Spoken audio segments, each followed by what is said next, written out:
Rebirth of contract lovers episode 6। Sabita ji ने काजल को office जाने ही नहीं दिया। सुबह सुबह ही उन्होंने उसे पार्लर भेज दिया। बेचारी काजल मां के जिद के आगे हार कर अब एक पार्लर में बैठी थी। उसके पास उनके घर की सबसे वफादार मेड भी बैठी हुई थी। उसे सबिता जी ने ही भेजा था काजल पर नजर रखने के लिए। बेचारी काजल बिना मन के अपना मैनिक्योर पेडिक्योर से लेकर स्पा फेशियल सब करवा रही थी। ये सब करते करते लगभग 4 घंटे लग गए थे।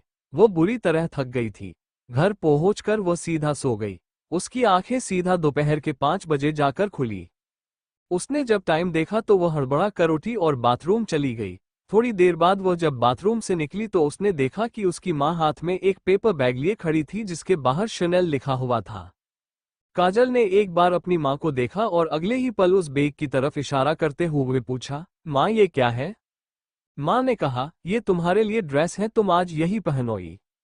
उनकी बात सुन काजल पर मां इतना ही बोल पाई थी कि सबिता जी उसकी बात को बीच में काटते हुए बोली, पर वर कुछ नहीं, तुम यही पहनोई। ये बोल वह वहां से निकल गई। उनके निकलने के बाद एक मेड 3-4 वैसे ही अलग अलग ब्रांड के बैग्स लेकर काजल के रूम में आए और उन्हें रखकर चली गई। उनके जाने के बाद काजल मुंह फुलाकर बेड पर बैठ गई। वो खुद में ही बड़बड़ाते हुए, मां को पता है मुझे वेस्टर्न ड्रेस बिल्कुल भी नहीं पसंद। मैं जीन्स और ऑफिसवेयर के अलावा कुछ वेस्टर्न ड्रेस नहीं पहनती। फिर भी अब यह वेस्टर्न ड्रेस पहनने का फरमान जारी करके चली गई। ये बोल वो कुछ देर मुंह फुलाए बैठी रही। कुछ देर में उसका गुस्सा थोड़ा शांत हुआ तो उसने उस बैग से ड्रेस को निकाला तो देखती रह गई। ब्लैक एंड व्हाइट कॉम्बिनेशन की वो ड्रेस वाकई में बहुत खूबसूरत था। उसे देखते ही काजल को उस ड्रेस को पहनने का मन हो रहा था। वो जल्दी से चेंजिंग रूम में गई और उस ड्रेस को पहन लिए। उसने जब खुद को मिरर में देखा तो वह खुद को देखती ही रह गई। पहले से सुंदर काजल पार्लर में जाकर 4 घंटा बिताने के बाद आज वैसे ही बहुत सुंदर और फ्रेश लग रही थी। ऊपर से इतनी खूबसूरत ड्रेस ने तो उसके खूबसूरती में 4 चांद लगा दिया था। इसके बाद वह अपने रूम में आए और बाकी के बैग से भी सामान निकलते हुए देखने लगी। वहां पर बैग से लेकर हिल्स ज्वेलरी सब कुछ था। उसे तैयार होने लगभग 1 घंटा लग गया। 1 घंटे बाद जब वह नीचे हल में आए तो सारे नौकर से लेकर सबिता जी और काजल के पापा सभी लोग उसे ही देख रहे थे। काजल धीरे धीरे सीढ़ी से उतरकर नीचे आए। उसे देखकर ऐसा लग रहा था जैसे कि कोई राजकुमारी धीरे धीरे सीढ़ियों से नीचे उतर रही हो। वो नीचे आकर मां के सामने जाकर खड़ी हो गई। मां भी तैयार थी, वही उसके पापा जो व्हील चेयर में बैठे थे उन्होंने भी आज सूट पहन रखा था।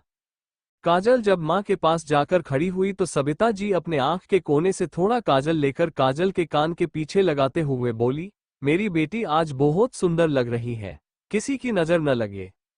उनकी बात सुन मिसी मुस्कुरा दी और बोली, अब चले वरना लेट हो जाएगा। उसकी बात सुन सबिता जी मिस्टर शाह के व्हील चेयर को पकड़ते हुए चलने लगी। काजल भी उन्हीं के पीछे पीछे चली गई। इधर कपूर मैंशन में सिद्धार्थ दोपहर को ही घर आ पहुंचा था। वो सीधे आकर सो गया। 10 घंटे से भी लंबी फिल्ट के बाद वो बुरी तरह से थक गया था। तभी रूम में मिसेज कपूर आई और प्यार से सिद्धार्थ बालों पर हाथ फेरते हुए उसे थाने लगी। सिद्धार्थ भी उनके इतने प्यार से जगाने से जाग गया और उनके गले लगते हुए बोला, हैप्पी एनिवर्सरी माई ब्यूटिफुल। उसकी बात सुन मिसेज कपूर मुस्कुराते हुए बोली, थैंक यू मेरा बच्चा, अब जल्दी से उठ और तैयार हो जा, थोड़ी देर में गेस्ट आते होंगे। ये बोल वो सिद्धार्थ के रूम से बाहर चली गई। वही सिद्धार्थ भी उनके जाने के बाद रेडी होने लगा। लगभग आधे घंटे में ही वो तैयार हो गया था। उसने कस्टम मेड ब्लैक कलर का थ्री पीस सूट पहन रखा था, अंदर व्हाइट शर्ट पहन रखा था, सेट किए हुए बाल, चमचमाते हुए शू। ये सारी चीजें उसकी माँ ने उसके लिए रखा था। आज के दिन वह अपनी माँ की बात कैसे नहीं मानता। हालांकि उसने अपनी माँ की खुशी के लिए ये पहना था, पर जब उसने खुद को मिरर में देखा तो उसके फेस में एक सेटिस्फैक्शन वाली मुस्कान आ गई।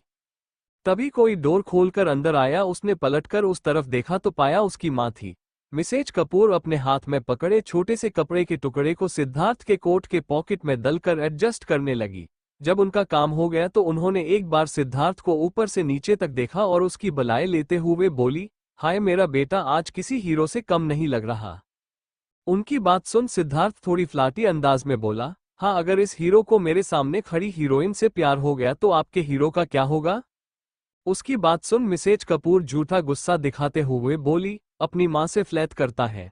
ये बोल उन्होंने उसके सर पर चपत लगा दी और वहां से चली गई। सिद्धार्थ भी मुस्कुराते हुए उन्हें जाते देखने लगा।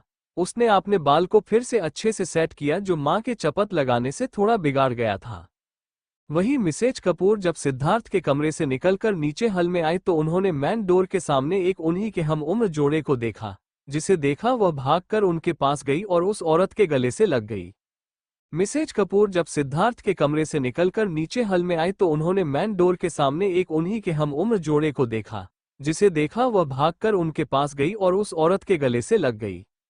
उन्हें ऐसा करता देख उस औरत का साथ खड़े उसने पति मुस्कुराते हुए अंदर आ गए। वही मिस्टर कपूर भी अब हॉल में आ चुके थे। उन्होंने भी जब सामने खड़ा उनके हम उम्र के आदमी को देखा तो वह भी उसके गले लग गए। मिसेज कपूर ने उस औरत को इतने जोर से गले लगा रखा था कि उन्हें छोड़ने के लिए कहाँ पड़ा मिसेज कपूर को। तब जाकर उन्होंने उन्हें छोड़ा और उस औरत को खींचते हुए अंदर ले आई और सोफे पर बैठा दिया। मिस्टर कपूर भी अब उस इंसान से अलग हो गए और सभी लोग अब सोफे में बैठ गए। तभी सिद्धार्थ भी अपने कमरे से निकलकर नीचे आ गया। उसने जब सोफे में बैठे कपल को देखा तो उनके पास जाकर पहले तो उसने दोनों कपल के पर छूकर आशीर्वाद लिया और उनके बीच में बैठ उस औरत से फ्लैट करते हुए बोला, ओहो कवि डालिक, तुम तो दिन ब दिन और खूबसूरत होती जा रही हो। तुम्हें देखकर तो मेरी धड़कनें ही बढ़ने लग गई। उसकी बात सुन पास में बैठे कवि जी के पति कौशल जी उसे गुस्से से घूरने लगे। वही कवि जी ने उसका कान मदोड़ते हुए कहा, तू कभी नहीं सुधरेगा, अपनी आंटी से फ्लैट करता है। सिद्धार्थ कवि जी से अपना कान छुड़ाते हुए बोला, जो सुधार गया वो सिद्धार्थ नहीं। ये बोल वह वहां से जाने लगा तो कवि जी ने उससे पूछा, मयंक कब तक आएगा? आ जाएगा समय से आपका लाडला। ये बोलते हुए वह बाहर गार्डन की तरफ चला गया जहां अभी भी मैनेजमेंट टीम छोटे मोटे काम कर रहा था। अभी भी पार्टी के लिए कुछ समय था। सिद्धार्थ ने एक बार सारी मैनेजमेंट देखा। जब सब देख वो सेटिस्फाई हुआ तो उसने इवेंट मैनेजमेंट टीम को जाने के लिए बोल दिया। कुछ देर बाद धीरे धीरे गेस्ट आने लगे। काजल और उसके पेरेंट्स भी अब पार्टी में पहुंच गए। काजल जब पार्टी में आए तो सभी की नजरें उसी पर ठहर गई। वो लगी इतनी सुंदर थी। सबिता जी उसे पार्टी में छोड़ मिस्टर शाह को कपूर मैंशन में छोड़ने चली गई, क्योंकि उनकी तबीयत अभी भी पूरी तरह से ठीक नहीं थी। वो बस 2-3 कदम ही चल पाते थे, इसीलिए वो ज्यादातर व्हील चेयर में ही बैठे रहते थे। वो तो आज मिस्टर कपूर और मिसेज कपूर की एनिवर्सरी थी और साथ में मिस्टर एंड मिसेज कपूर के साथ मिलकर उन्होंने एक प्लान बनाई थी जिसे आज एग्जीक्यूट करना था। वाहन वह नहीं आते। काजल एक साइड में खड़ी ही थी कि तभी वहां कुछ बिजनेसमैन उससे बातें करने आए। काजल अब बिजनेस वर्ल्ड में एक काफी चर्चित चेहरा बन गई थी। वो उनसे बातें तो कर रही थी पर उसका ध्यान उन लोगों की बातों पर नहीं था। वो तो बस सिद्धार्थ को ढूंढ रही थी। आखिर 1 सप्ताह हो गए थे उसे देखे। वही सिद्धार्थ गार्डन के एक साइड में खड़ा इवेंट मैनेजर से बातें कर रहा था। वो अपने मॉम और डैड को सरप्राइज देने की पूरी तैयारी कर रहा था, इस बात से अनजान कि आज उसे की बहुत बड़ा सरप्राइज मिलने वहां है।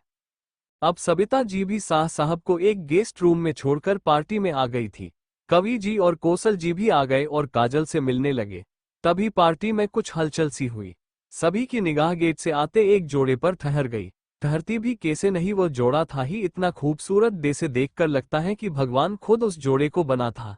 कवि जी और कौशल जी भी उस ओर देखने लगे। गेट से आते उस जोड़े को देख दोनों काफी शॉक्स हो गए। वही काजल जो उन लोगों के पास ही खड़ी थी उन्हें देख खुश हो गई। वो जोड़ा सीधे उन्हीं के आगे आकर रुका। वो लड़का सीधे आकर कवि जी के गले लग गया और लड़की काजल के गले से लग गई।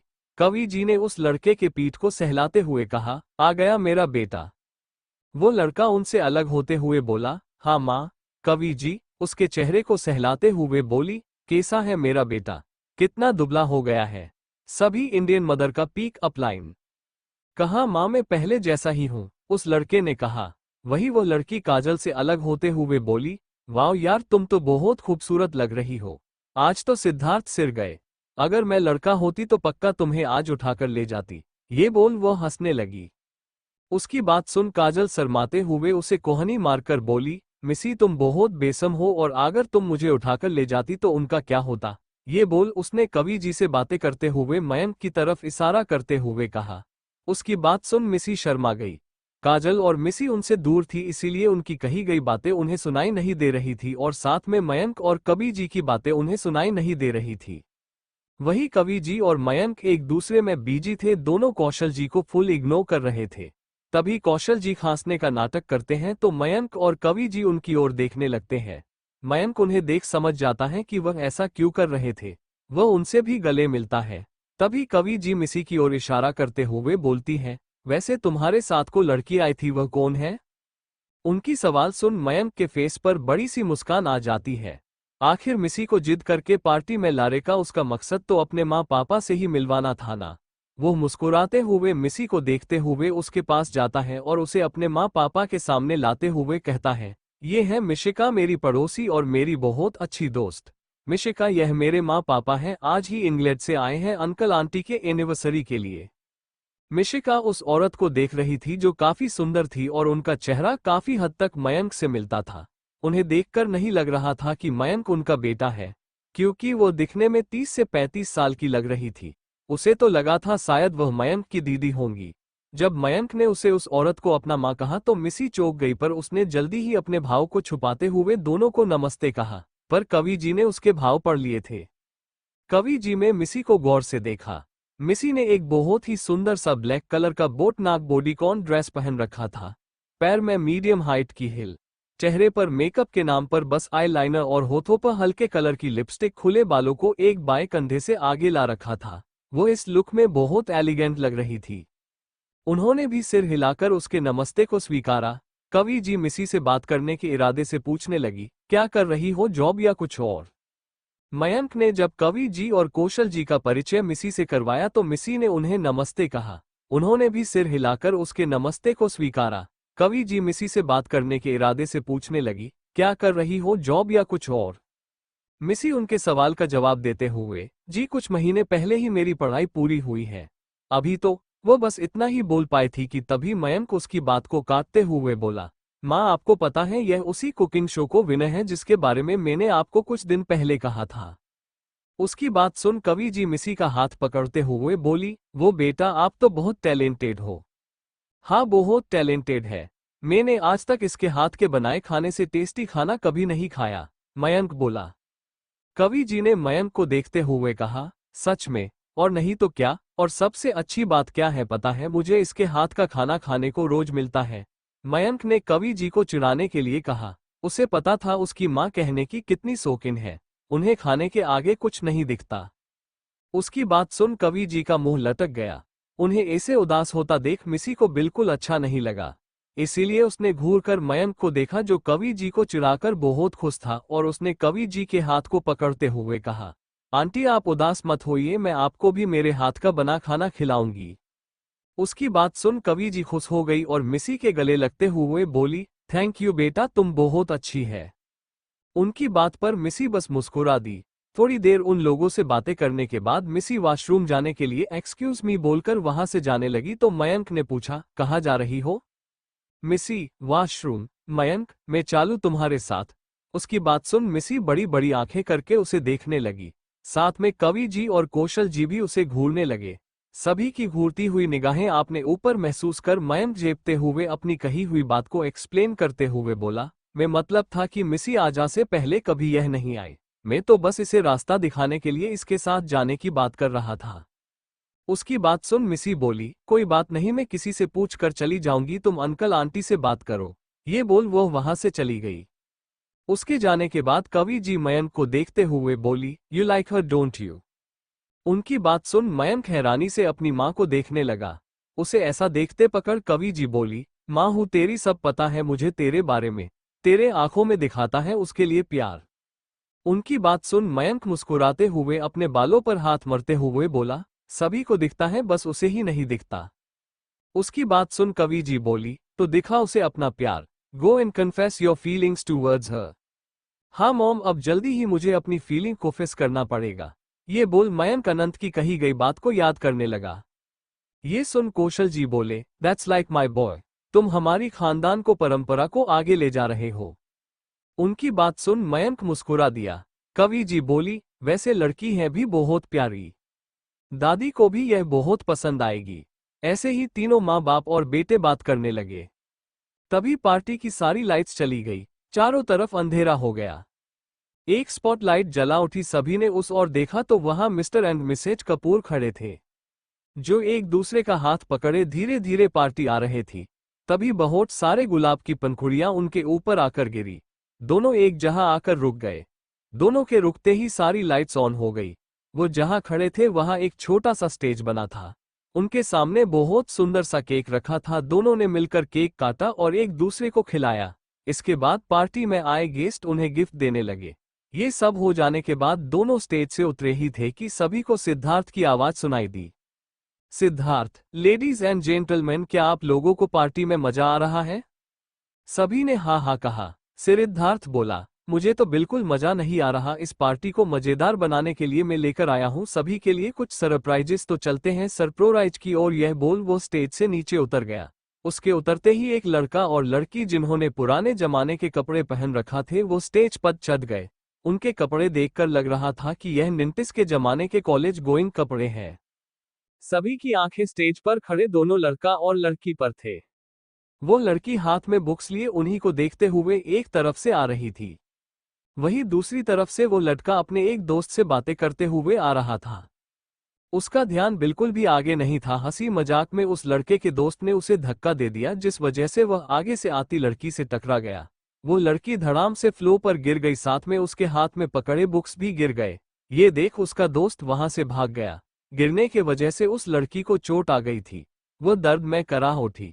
उस लड़के को अभी तक इस लड़की की फेस दिखाई नहीं दे रही थी। गिरने के वजह से उसके बाल आगे आ गए थे। उस लड़के ने उसे उठने में मदद के लिए हाथ आगे बढ़ाकर सॉफ्ट वॉइस में पूछा, आप ठीक हैं? जब उस लड़की को किसी की आवाज सुनाई दी उसने आप बाल को पीछे करते हुए उस लड़के को देखा को हाथ बढ़ाए उसे ही देख रहा था। उसने पहले उससे बड़े हुए हाथ को देखा और फिर उस लड़के को घूर कर देखा। उसे इस वक्त बहुत गुस्सा आ रहा था जिस वजह से उसके आंखें छोटे छोटे हो गए थे और गाल लाल हो गए थे। वही वो लड़का उस लड़की को देख उसी में को गया। वो लड़की खुद उठी और अपना किताब उठाकर उसे धक्का देकर वहां से चली गई।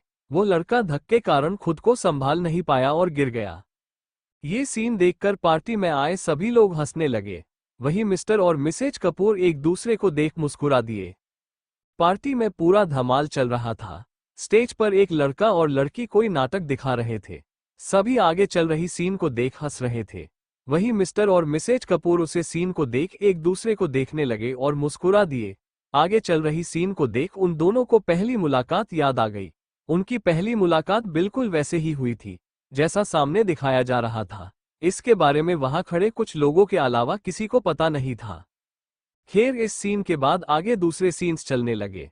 वहां पर पहली मुलाकात से लेकर उनकी प्रेम कहानी से लेकर शादी, उसके बाद उनके बच्चे तक का सीन दिखाया गया। नाटक के बाद सभी को किसी की आवाज सुनाई दी। सारे एक्टर स्टेज से नीचे चले गए। वही सिद्धार्थ हाथ में माइक पकड़े गा रहा था, दिल का भंवर करे पुकार, प्यार का राग सुनो, प्यार का राग सुनो रो। ये गाना सुन मिसेज कपूर और मिस्टर कपूर के फेस पर बड़ी सी मुस्कान छा गई। यह मिसेज कपूर का फेवरेट गाना था जो मिस्टर कपूर उन्हें गाकर सुनाया करते थे। सिद्धार्थ आगे गाने लगा, फूल तुम गुलाब का, क्या जवाब आपका, जो अदा है वो बहार है, आज दिल की बैकली आ गई जबान पर, बात ये है तुमसे प्यार है। आगे की line Mr Kapoor Mrs Kapoor का हाथ पकड़ते हुए गाने लगे, दिल तुम्ही को दिया रे, प्यार का राग सुनो रे ओ। मिसेज कपूर भी उनका साथ देते हुए गाने लगी, दिल का भंवर करे पुकार, प्यार का राग सुनो, प्यार का राग सुनो रो। पार्टी का माहौल काफी खुशनुमा हो चुका था। पार्टी में आए जिन भी लोगों को ये गाना आता था वह भी उनका साथ दे रहे थे। ये गाना काफी पुराना है। मिसेज कपूर पुराने गानों की शौकीन है। गाना खत्म होने के बाद सभी ने क्लिपिंग की। सिद्धार्थ फिर से स्टेज में गया और बोलने लगा, अभी अभी आपने जो एक्ट देखा वह मेरे मॉम एंड दादा की लव स्टोरी थी। I hope you enjoyed. उसकी बात सुन नीचे से कोई चिल्लाया, वी एंजॉयड अ लॉट। ये सुन सिद्धार्थ मुस्कुराया और बोला, ये सुनकर अच्छा लगा, आगे भी पार्टी एंजॉय कीजिए। उसके ये बोलते ही वहां रोमांटिक गाना चलने लगे। काफी कपल हाथों में हाथ डाले डांस करने लगे। अब पार्टी चरम पर थी। डांस करने वाले कर रहे थे, कुछ लोग खाना एंजॉय कर रहे थे तो कुछ ड्रिंक्स। तभी सभी को मिस्टर कपूर की आवाज सुनाई दी जो स्टेज में खड़े कह रहे थे, लेडीज एंड जेंटलमैन, मैं आज के इस खुशी के मौके पर और एक खुशी की बात आप सभी को शेयर करना चाहता हूं। उनकी बात सुन सभी लोग उन्हें की तरफ देखने लगे। वह आगे बोले, आप सभी लोग मेरे बेटे को पहचानते हैं। आज से लगभग 1 साल पहले मैंने उसे मेरी बिजनेस की सारी बागडोर उसे दी थी और मेरा यह फैसला सही भी था। हमारी कंपनी जो आज से 1 साल पहले टॉप 10 में आया करता था अब वो टॉप 3 में पहुंच गया है। उनकी बात सुन सभी लोग ताली बजाने लगे। वह आगे बोले, मुझे मेरे बेटे पर बहुत गर्व है। उसने जिस तरह से बिजनेस का सारा बैकडोर संभाला है, मैं चाहता हूं अब वो अपने जिंदगी की बागडोर भी संभाले। किसी को उनकी बातें समझ नहीं आ रही थी। सभी कन्फ्यूजन से उन्हें ही देख रहे थे। मिस्टर कपूर अपनी बात को आगे बढ़ाते हुए बोले, आज मैं इस खुशी के मौके पर मेरे बेटे की इंजेगमेंट शाह कंपनी की न्यू सीईओ और मिस्टर शाह की इकलौती बेटी से अनाउंस करता हूं। उनकी बात सुन पार्टी में आए सभी लोग जोर जोर से तालियां बजाने लगते हैं और हूटिंग करने लगते हैं। वही काजल जो अपनी मां और मिसी के पास खड़ी थी, वह तो सक्का होकर अपनी मां को देखने लगी और व्हील चेयर में बैठे अपने पापा को देखने लगी। दोनों मिस्टर कपूर की बात सुन मुस्कुरा रहे थे। उन्हें मुस्कुराता देख काजल समझ गई कि उन दोनों को इस बारे में पता था। वह अब समझ रही थी उसकी मां का जिद करके उसे पार्लर भेजना और उसे उनके सिलेक्ट किए ड्रेस को पहनने के लिए उसे फोर्स करना। वो ये सब सोच ही रही थी कि तभी उसे ख्याल आया, क्या सिद्धार्थ को भी इस बारे में पता नहीं था? उसने भी मुझसे यह बात छुपाई। ये सोच वो इधर उधर देखने लगी तो सामने ही उसे सिद्धार्थ दिखाई दिया, जिसके चेहरे पर भी कंफ्यूजन साफ दिखाई दे रहा था। तभी मिस्टर कपूर ने दोनों को स्टेज में आने के लिए कहा तो सिद्धार्थ अपनी मां के साथ और काजल मां के कहने पर मिसी के साथ स्टेज पर चली गई। सबिता जी उसके साथ नहीं जा सकती थी क्योंकि उनके साथ मिस्टर शाह थे। वह इस हालत में उन्हें अकेला नहीं छोड़ सकती थी। काजल और सिद्धार्थ अब स्टेज पर थे। दोनों एक दूसरे को देख रहे थे। सिद्धार्थ पार्टी के कारण बहुत बिजी हो गया था, जिस वजह से वो काजल से बिल्कुल भी मिल नहीं पाया था। जब उसने अभी काजल के अपने सामने खड़ा देखा तो उसकी नजरें उससे हटने का नाम ही नहीं ले रहे थे। वही काजल ने तो सिद्धार्थ को पहले ही देख लिया था, पर सिद्धार्थ आज लग ही इतना हैंडसम था कि वो अपने नजरें उससे हटा ही नहीं पा रही थी। तभी उनके कानों पर पंडित जी की आवाज सुनाई दी, जो रिंग्स एक्सचेंज करने को बोल रहे थे। अब आप लोग यह मत पूछने लग जाना कि अचानक पंडित कहां से आ गए। सिद्धार्थ और काजल के पेरेंट्स ने पहले ही सारा इंतजाम कर लिया था। ये सुन सिद्धार्थ ने काजल का बायां हाथ पकड़ लिया और जैसे ही वो काजल को रिंग पहनने वाला था, वैसे ही काजल ने अपना हाथ खींच लिया। उसे ऐसा करता देख सभी लोग चौंक कर उसे ही देखने लगे। सिद्धार्थ भी कंफ्यूजन में उसे देखने लगा। पंडित जी ने दोनों को रिंग्स एक्सचेंज करने को बोला। पंडित जी की बात सुन सिद्धार्थ ने काजल का बायां हाथ पकड़ लिया और जैसे ही वो काजल को रिंग पहनने वाला था, वैसे ही काजल ने अपना हाथ खींच लिया। उसे ऐसा करता देख सभी लोग चौंक कर उसे ही देखने लगे। सिद्धार्थ भी कंफ्यूजन में उसे देखने लगा। काजल पास में खड़ी मिसेज कपूर को देखते हुए बोली, आंटी आप मुझे गलत मत समझिएगा, पर क्या हम यह इंजेक्शन नीचे मेरे माँ पापा के पास कर सकते हैं? उसकी बात सुन मिसेज कपूर मुस्कुराते हुए बोली, क्यों नहीं बेटा, तुम जैसा चाहो। ये बोल सभी स्टेज से नीचे उतरकर मिस्टर एंड मिसेज शाह के सामने जा खड़े हुए। नीचे खड़े होने के कारण किसी को भी काजल की बात सुनाई नहीं दी थी, जिस वजह से सभी लोग कंफ्यूजन से उन्हें ही देखने लगे। वही काजल के पेरेंट्स के पास पहुंचने के बाद मिसेज कपूर बोली, बहन जी और भाई साहब, आप लोगों ने काजल को बहुत अच्छे परवरिश दी है। आपको पता है वो आप लोगों के पास रहकर यह इंजेगमेंट करना चाहती थी। उनकी बात सुन जहां सबिता जी खुश हुई, वही मिस्टर शाह के फेस पर गिल्ट साफ दिख रहा था। बेशक उन्होंने दोनों की प्रोटेक्शन का पूरा ध्यान दिया था, पर एक परिवार को जोड़े रखने के लिए जो वक्त की जरूरत थी वो कभी दे नहीं पाए। शायद उन्हें तो काजल के नेचर के बारे में भी पता नहीं था।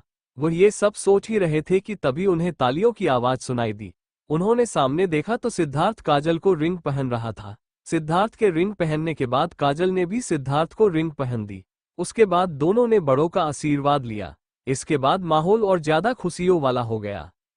धीरे धीरे सभी मेहमान जाने लगे। मयंक और मिसी भी सभी को बाय बोलकर निकल गए। कर मैं बिल्कुल सन्नाटा था, बस कार चलने की आवाज ही आ रही थी। तभी मयंक संत को भंग करते हुए बोला, मिसी क्या तुम फ्री हो? मयंक के ऐसे अचानक साल से मिसी उसकी तरफ देख बोली, हाँ मैं फ्री हूँ। मयंक खुश होते हुए बोला, क्या हम कल कहीं बाहर डिनर करने चले? उसकी बात सुन मिसी ने ओके कर दिया। थोड़ी देर बाद ही दोनों फ्लैट पहुंच गए और फ्रेश एनअप होकर दोनों सो गए। अगले पूरा दिन साधारण ही गुजरा, पर सिद्धार्थ और काजल के लिए बिल्कुल भी साधारण नहीं था, क्योंकि दोनों की सगाई की खबरें पूरे न्यूज चैनल पर चल रही थी। काफी सारे लोग उन दोनों की जोड़ी को अप्रिशिएट कर रहे थे। बजाने किसने उन दोनों को सगाई की फोटो सोशल मीडिया में डाल दिया था। मयंक के पेरेंट्स नानी के घर चले गए थे। शाम को मयंक तैयार हो रहा था डिनर पर जाने के लिए। ब्लैक शर्ट और ब्लैक डेनिम में वह काफी हॉट लग रहा था। वह आज ऑफिस भी नहीं गया था। तैयार होने के बाद उसने खुद को एक बार उससे भी लंबी मिरर पर खुद को देखा। जब उसने देखा कि सब सही है तो वह कार का चाबी उठा उसे अपने उंगली में घूमते हुए सीटी बजाते हुए लिफ्ट में चढ़ गया। उसे देखकर ही अंदाजा लगाया जा सकता है कि वह काफी खुश है। वह नीचे पार्किंग में पहुंच मिसी का वेट करने लगता है। लगभग 10 मिनट बाद ही मिसी भी पार्किंग में आ गई। मयंक ने जब उसे देखा तो देखता ही रह गया, क्योंकि मिसी लग ही इतनी सुंदर थी। मिसी ने एक ब्लैक कलर की लाइन फ्रॉक पहनी थी जिसका लेंथ काफ तक था और एक साइड पर घुटनों तक की स्लॉट थी। पैरों पर ब्लैक शू, हाथ में एक सुंदर सी ब्रेसलेट, गले पर मयंक की दी गई पेंडेंट, हाई पोनीटेल में बंधे बाल और हल्के से मेकअप में वो बहुत सुंदर लग रही थी। दोनों कार में बैठे और निकल गए। लगभग 1.5 घंटा ड्राइव करने के बाद दोनों एक रेस्टोरेंट पहुंच गए। जब मिसी कार से उतरी और रेस्टोरेंट का नाम देख चौंक गई। वो पीछे पलटकर मयंक को देखती है जो कार को लॉक करके उसके पीछे ही आ रहा था। वो बोली, क्या हम आगरा में हैं? मिसी की बात सुन मयंक बिना कुछ बोले मिसी की हाथ पकड़े अंदर जाने लगा। थोड़ी देर बाद ही दोनों रेस्टोरेंट के रूफ पर थे। वैसे तो यह कोई रूफटॉप रेस्टोरेंट नहीं था, पर मयंक के कहने पर उनके लिए एक टेबल रूफटॉप पर लगा दिया गया था। रूफ में कुछ खास बात नहीं थी, वह बाकी छत वाली घर की तरह ही साधारे सा था, पर वहां खास बात यह थी कि वहां से ताजमहल बहुत अच्छे से दिखता था। मयंक ने इसी के चलते उनके लिए टेबल छत पर लगाने को कहा था। जब मिसी और मयंक छत पर पहुंच तो मिसी ने देखा छत के एक साइड में टेबल लगी थी जहां काफी सारी कैंडल्स जल रही थी। टेबल बहुत अच्छी तरह से सजा हुआ था। मयंक मिसी का हाथ पकड़े उसे वहां ले गया और बड़े अदब से उसे चेयर खींचकर बैठा दिया। मयंक भी उसके सामने जाकर बैठ गया। मिसी ने जब सामने उसके फेवरेट डिशेज देखे तो खाने पर टूट पड़ी। मिसी खा रही थी और मयंक अपने चीन पर हाथ रखे बस मिसी को ही निहार जा रहा था। कैंडल और चांद की रोशनी में मिसी का चेहरा बहुत सुंदर लग रहा था। मिसी अपने खाने में इतना बिजी थी कि उसे तो पता ही नहीं चला मयंक खाना खाने की वजह उसे निहार रहा है। खाना खाने के बाद मिसी बोली, खाना सच में अच्छा था।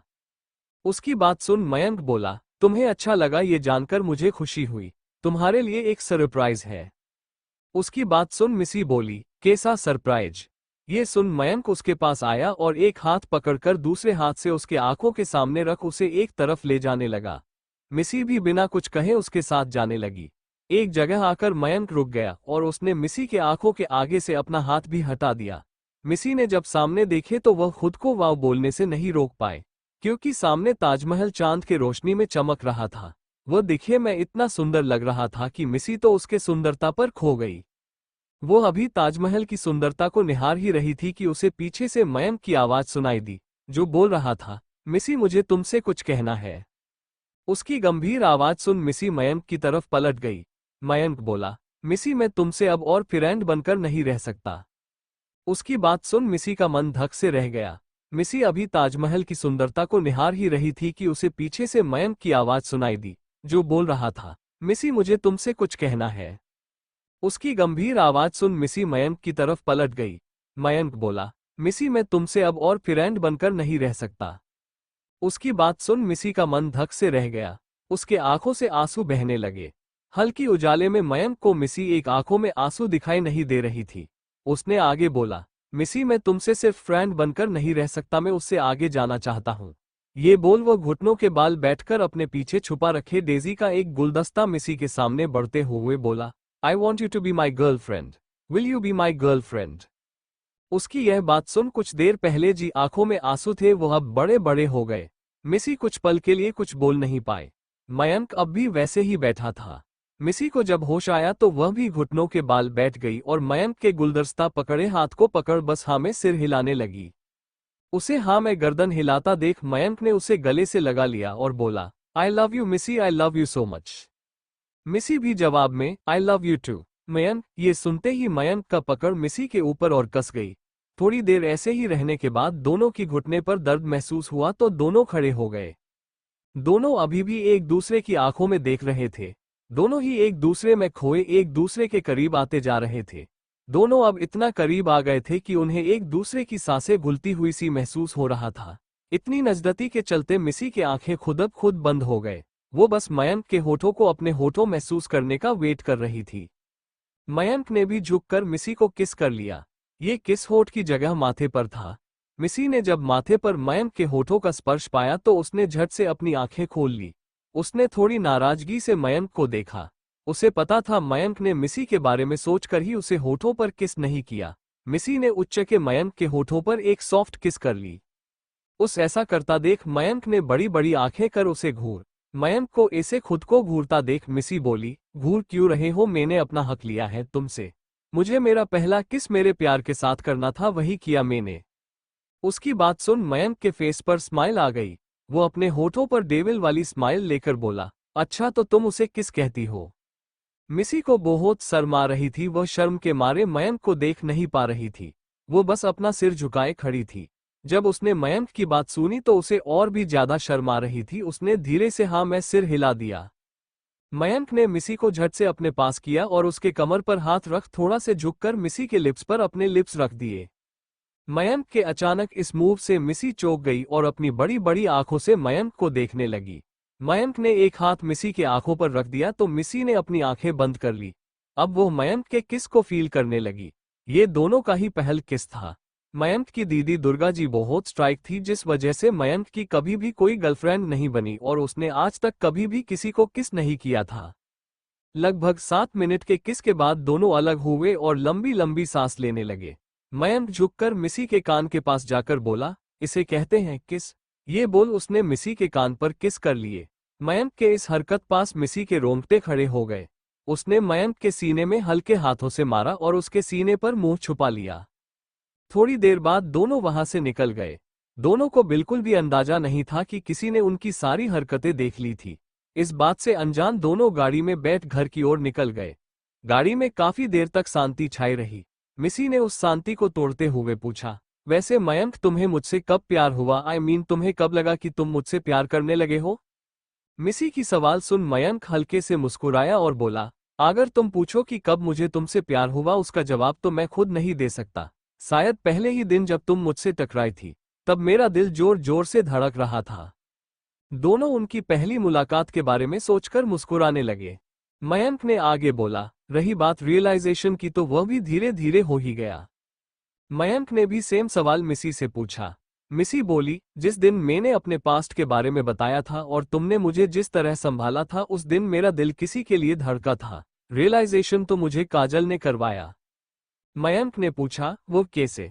उसकी सवाल सुन मिसी ने उसकी और काजल की प्यार के ऊपर कही गई बातें मयंक को बताए। उसकी बातें सुन मयंक के फेस पर बड़ी सी मुस्कान आ गई। ऐसे कि इधर उधर की बातें करते हुए वह अपने अपने फॉल्ट पहुंच गए। मयंक मिसी के हाथ पकड़े मिसी के फॉल्ट के सामने तक उसे छोड़ने आया। दोनों को आज एक दूसरे से एक पल के लिए भी दूर नहीं होना था।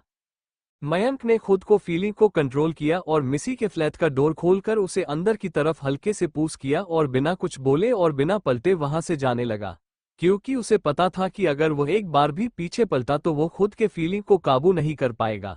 वो तेज कदमों से लिफ्ट की तरफ जाने लगा।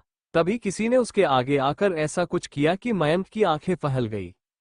मयंक ने खुद को फीलिंग को कंट्रोल किया और मिसी के फ्लैट का डोर खोलकर उसे अंदर की तरफ हल्के से पुश किया और बिना कुछ बोले और बिना पलटे वहां से जाने लगा, क्योंकि उसे पता था कि अगर वह एक बार भी पीछे पलटा तो वो खुद के फीलिंग को काबू नहीं कर पाएगा।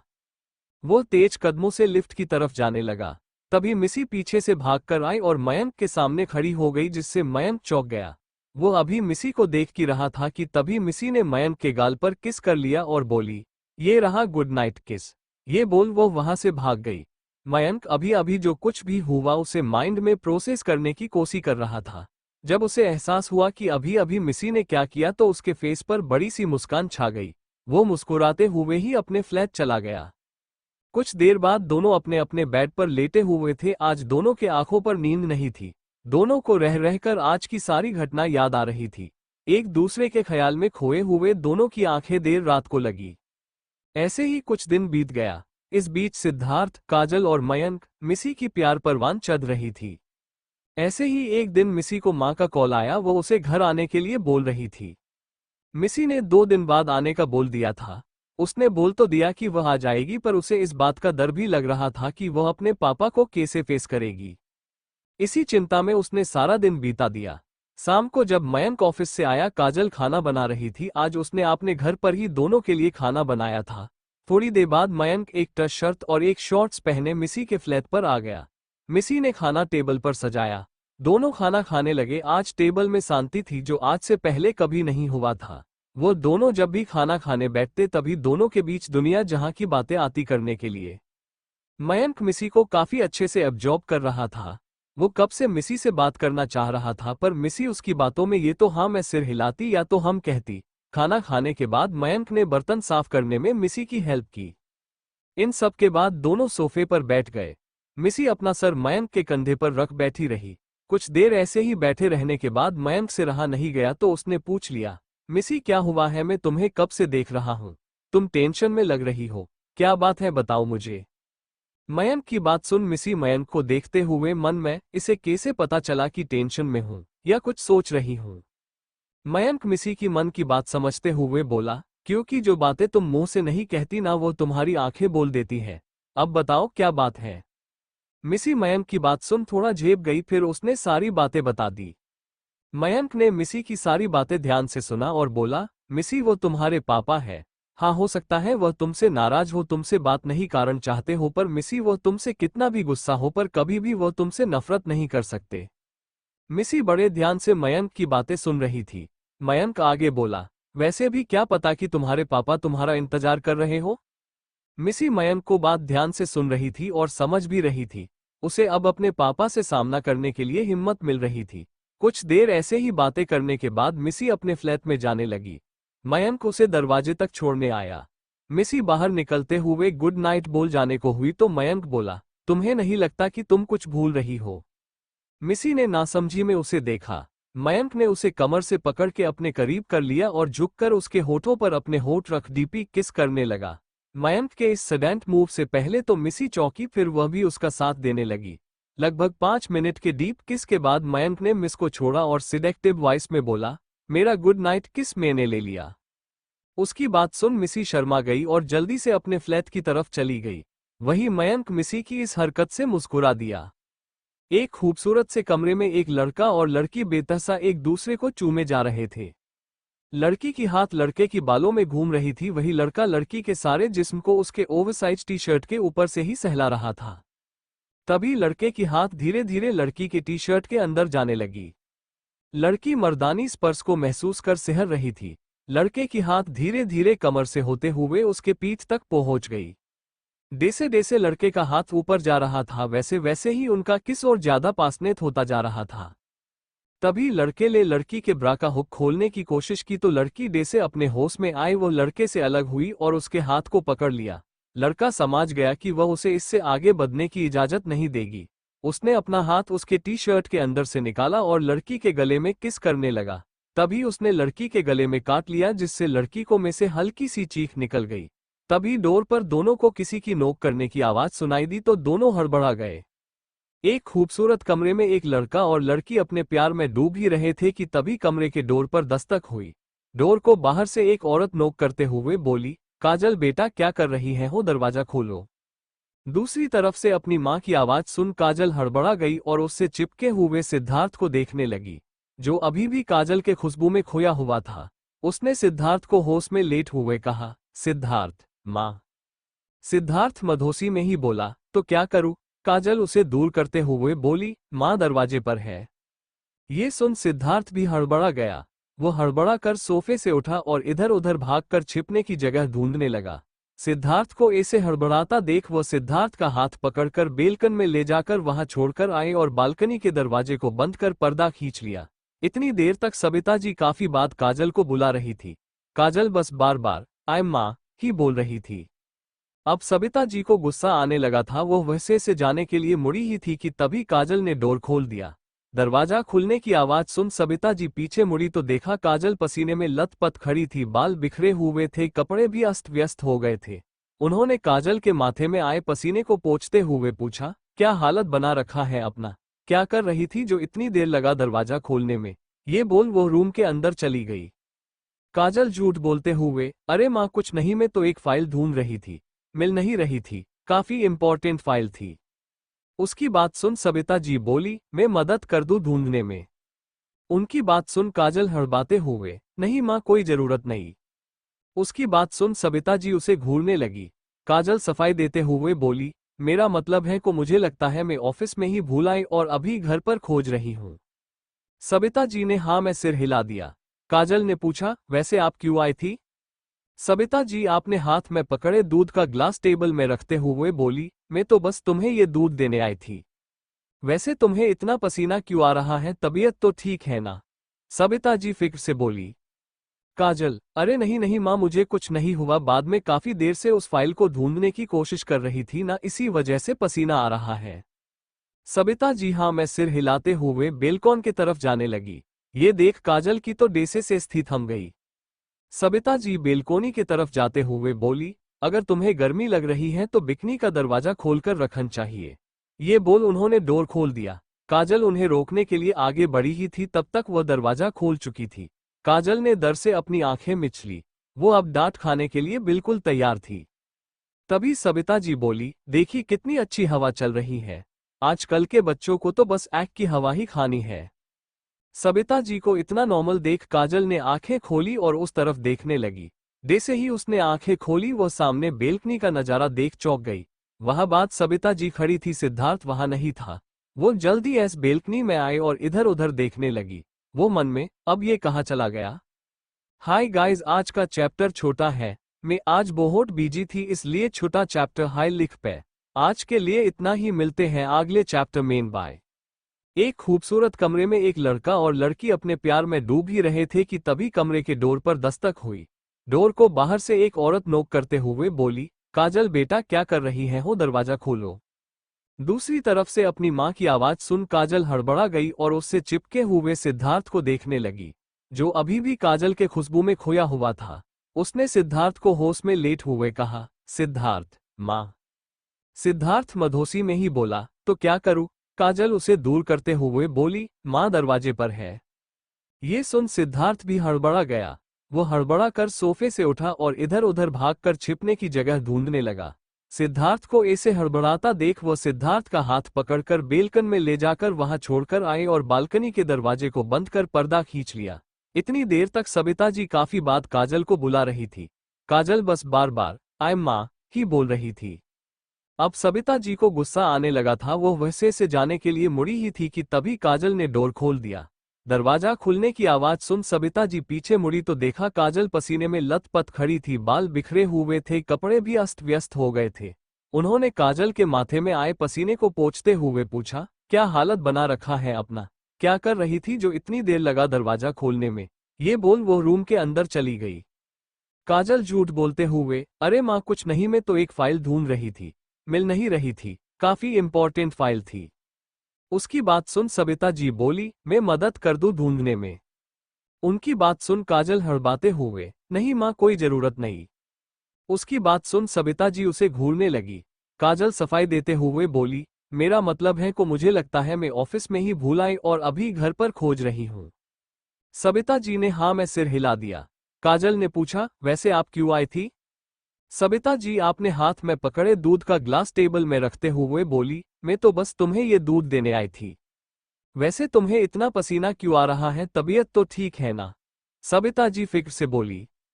काजल, अरे नहीं नहीं माँ, मुझे कुछ नहीं हुआ, बाद में काफी देर से उस फाइल को ढूंढने की कोशिश कर रही थी ना, इसी वजह से पसीना आ रहा है। सबिता जी हाँ में सिर हिलाते हुए बेलकॉन की तरफ जाने लगी। ये देख काजल की तो डेसे से स्थित थम गई। सबिता जी बेलकोनी की तरफ जाते हुए बोली, अगर तुम्हें गर्मी लग रही है तो बिकनी का दरवाजा खोलकर रखना चाहिए। ये बोल उन्होंने डोर खोल दिया। काजल उन्हें रोकने के लिए आगे बढ़ी ही थी, तब तक वह दरवाजा खोल चुकी थी। काजल ने डर से अपनी आंखें मिच ली। वो अब डांट खाने के लिए बिल्कुल तैयार थी। तभी सबिता जी बोली, देखी कितनी अच्छी हवा चल रही है। आजकल के बच्चों को तो बस ऐक की हवा ही खानी है। सबिता जी को इतना नॉर्मल देख काजल ने आंखें खोली और उस तरफ देखने लगी। जैसे ही उसने आंखें खोली वो सामने बेल्कनी का नजारा देख चौंक गई। वह बात सबिता जी खड़ी थी, सिद्धार्थ वहां नहीं था। वो जल्दी एस बेल्कनी में आए और इधर उधर देखने लगी। वो मन में, अब ये कहाँ चला गया? सबिता जी को इतना नॉर्मल देख काजल ने आंखें खोली और उस तरफ देखने लगी। जैसे ही उसने आंखें खोली वो सामने बेल्कनी का नजारा देख चौंक गई। वहां बस सबिता जी खड़ी थी, सिद्धार्थ वहां नहीं था। वो जल्दी एस बेल्कनी में आए और इधर उधर देखने लगी। वो मन में, अब ये कहाँ चला गया? कुछ देर काजल से बात करने के बाद सविता जी उसे सोने को बोल वहां से चली गई। उनके जाते जी काजल ने डोर लॉक किया और गहरी सांस ली। उसने टेबल में रखी अपने फोन को उठाया सिद्धार्थ को कॉल करने के लिए। तभी उसे स्क्रीन में सिद्धार्थ का मैसेज दिखाई दिया। उसने मैसेज ओपन करके देखा तो वहां लिखा था, मैं घर चला गया हूं, तुम चिंता मत करो और सो जाओ मेरी cutie pie. Good night and love you. Message पढ़कर काजल के फेस पर बड़ी सी मुस्कान आ गई। उसने भी रिप्लाई में गुड नाइट कहा और सो गई। अगली सुबह मयंक मिसी को एयरपोर्ट छोड़ने के लिए जा रहा था। दोनों कार में बैठे थे और कार में पूरा शांति छाया हुआ था। कुछ देर बाद ही कार एयरपोर्ट की पार्किंग में आकर रुकी थी। काजल कार से निकलने को हुई कि मयंक ने उसे झट से अपनी ओर खींचा और उसे किस करने लगा। मिसी भी इसमें उसका साथ देने लगी। एक लंबी किस के बाद दोनों अलग हुए। मयंक ने मिसी के फेस को अपने हाथ में लिया और उसमें माथे पर किस करते हुए बोला, अच्छे से जाना। मिसी ने हाँ में सिर हिला दिया और कार से उतर गई। मयंक भी मिसी के बैग्स लेकर उतर गया। मिसी ने मयंक के हाथ से अपने बैग्स लिया और एयरपोर्ट के अंदर चली गई। वही मयंक जाती हुई मिसी को देख रहा था। वो उसे तब तक देखता रहा जब तक मिसी उसके आंखों से ओझल नहीं हो गई। वही मिसी भी अपने आंखों में आंसू लिए अंदर जाने लगी। उसने एक बार भी पलटकर पीछे नहीं देखा। उसे पता था अगर वह एक बार पलटी तो वह जा नहीं पाएगी। उसने एयरपोर्ट के अंदर आकर सारे फॉर्मेलिटीज पूरे किए और वेटिंग एरिया में जाकर बैठ गई। क्योंकि फ्लाइट के लिए थोड़ा वक्त था। वो अभी चेयर में बैठी ही थी कि तभी उसे किसी की आवाज सुनाई दी जो उसे ही बुला रही थी। उसने आवाज की ओर देखा तो उसके चेयर के 2 चेयर बाद ही अनंत बैठे था। अनंत को देख मिसी ने हाय कहा। अनंत ने भी जवाब में हेलो कहा। अनंत ने पूछा, कहाँ जा रही हो? मिसी, घर जा रही हूँ। और आप? अनंत बोला, और कोलकाता। मिसी ने हाँ में सिर हिला दिया। अनंत मिसी के सवाल का जवाब देते हुए बोला, आउट ऑफ कंट्री जा रहा हूँ। मिसी आगे कुछ कह पाती तभी उसे फ्लाइट की अनाउंसमेंट सुनाई दी। वो चेयर से उठते हुए बोली, मुझे जाना होगा, मेरा फ्लाइट का टाइम हो गया है। Happy journey. ये बोल मिसी मुस्कुराते हुए वहां से ग्लास ब्रिज की तरफ भाग गई। अनंत जाती हुई मिसी को देखता रहा और मन ही मन बुदबुदाया, गुड बाय माई इनकम्प्लीट लव, आगे शायद कभी मुलाकात हो। ये बोल उसने अपनी आंखें मूंद ली और चेयर के बैक पर अपना सिर टिका दिया।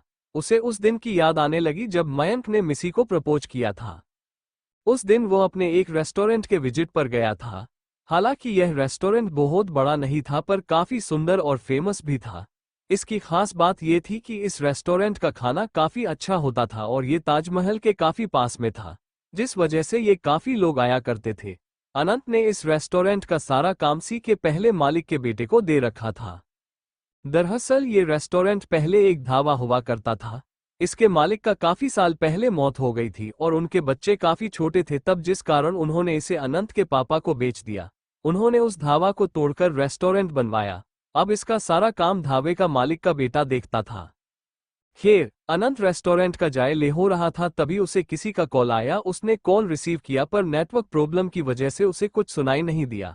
वो बात करने के लिए ऊपर छत पर चला गया। कॉल पर कुछ समय बात करने के बाद जैसे ही कॉल डिस्कनेक्ट हुआ, कोई किसी को प्रपोज कर रहा था। उसने उस ओर देखा तो सामने खड़े लोगों को देख उसके पर जम गए। वो और कोई नहीं मयंक और मिसी थे। अनंत ने देखा कि मयंक घुटनों के बाल बैठ मिसी को प्रपोज कर रहा था। मिसी भी उसे सामने घुटनों के बाल बैठ गई और उसके प्रपोजल को एक्सेप्ट कर लिया। ये देख अनंत का दिल में काफी दर्द हुआ। उससे ये सब देखा नहीं गया, वह वहां से चला गया। उसे कहीं ना कहीं पता था कि मिसी मयंक को पसंद करती है पर यह पागल दिल यह मानने को तैयार ही नहीं था। ये सब सोचते सोचते उसे आंखें भर आए। उसने अपने आप को संत किया और अपने पेंट के जैब से अपना वाले निकल उसमें रखा एक फोटो को निकल देखने लगा। वो फोटो एक लड़की की थी जो काफी हद तक मिसी जैसी ही दिखती थी। अनंत उस फोटो को देखते हुए बोला, प्रियंका, मुझे शायद मेरी किए की सजा मिल रहा है।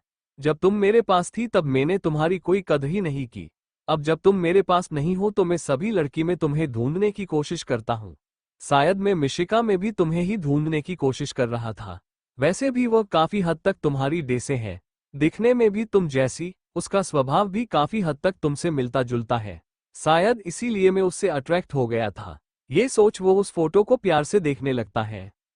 दरअसल अनंत की 3 साल पहले प्रियंका नाम की एक लड़की से शादी हो गई थी। प्रियंका अनंत के पापा की दोस्त की बेटी थी। दोनों की शादी उनकी बिना मर्जी के हुई थी। पर प्रियंक ने इस शादी को मान लिया था और उसे वो दिल से निभा भी रही थी। पर वही अनंत ने इस शादी के होने का सारा ब्लेम प्रियंका के ऊपर डाल दिया था। उसने कभी भी प्रियंक को पत्नी का दर्जा नहीं दिया। प्रियंक भी बिना कोई कैंप्लेन किए अपने सारे कर्तव्य को पूरा करती गई, पर अनंत को कभी भी प्रियंक की सैक्रिफाइस नहीं दिखा।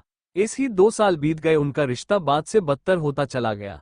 2 साल तक बच्चा ना होने के कारण अनंत की मां हमेशा प्रियंका को सुनती रहती थी, पर प्रियंक ने कभी भी कुछ नहीं कहा।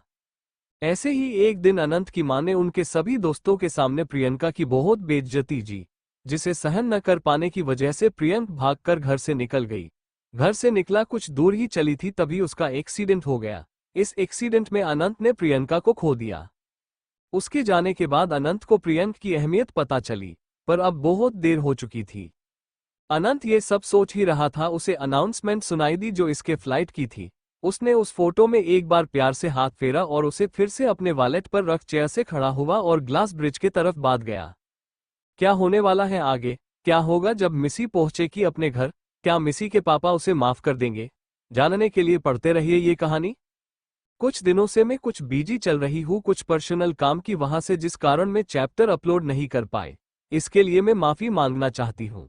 और आप सभी को बता दूं कि इस सुजकरा वो को में मेरे नई कहानी अपलोड करूंगी। कहानी का नाम है सत्य इश्क।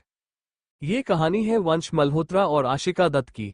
जहां वंश मल्होत्रा एक सक्सेसफुल और बहुत ही हैंडसम बिजनेसमैन है, वही आशिका ने अभी अभी अपनी पढ़ाई कंप्लीट की है और वो दिखने में बहुत ही बदसूरत है, जिसे से कोई भी प्यार करना नहीं चाहेगा। वंश की शादी के 1 महीने बाद ही उसकी पत्नी ऋषिका की मौत हो गई और मरने से पहले उसने वंश से ली एक कसम, जिसे पूरा करना है वंश को।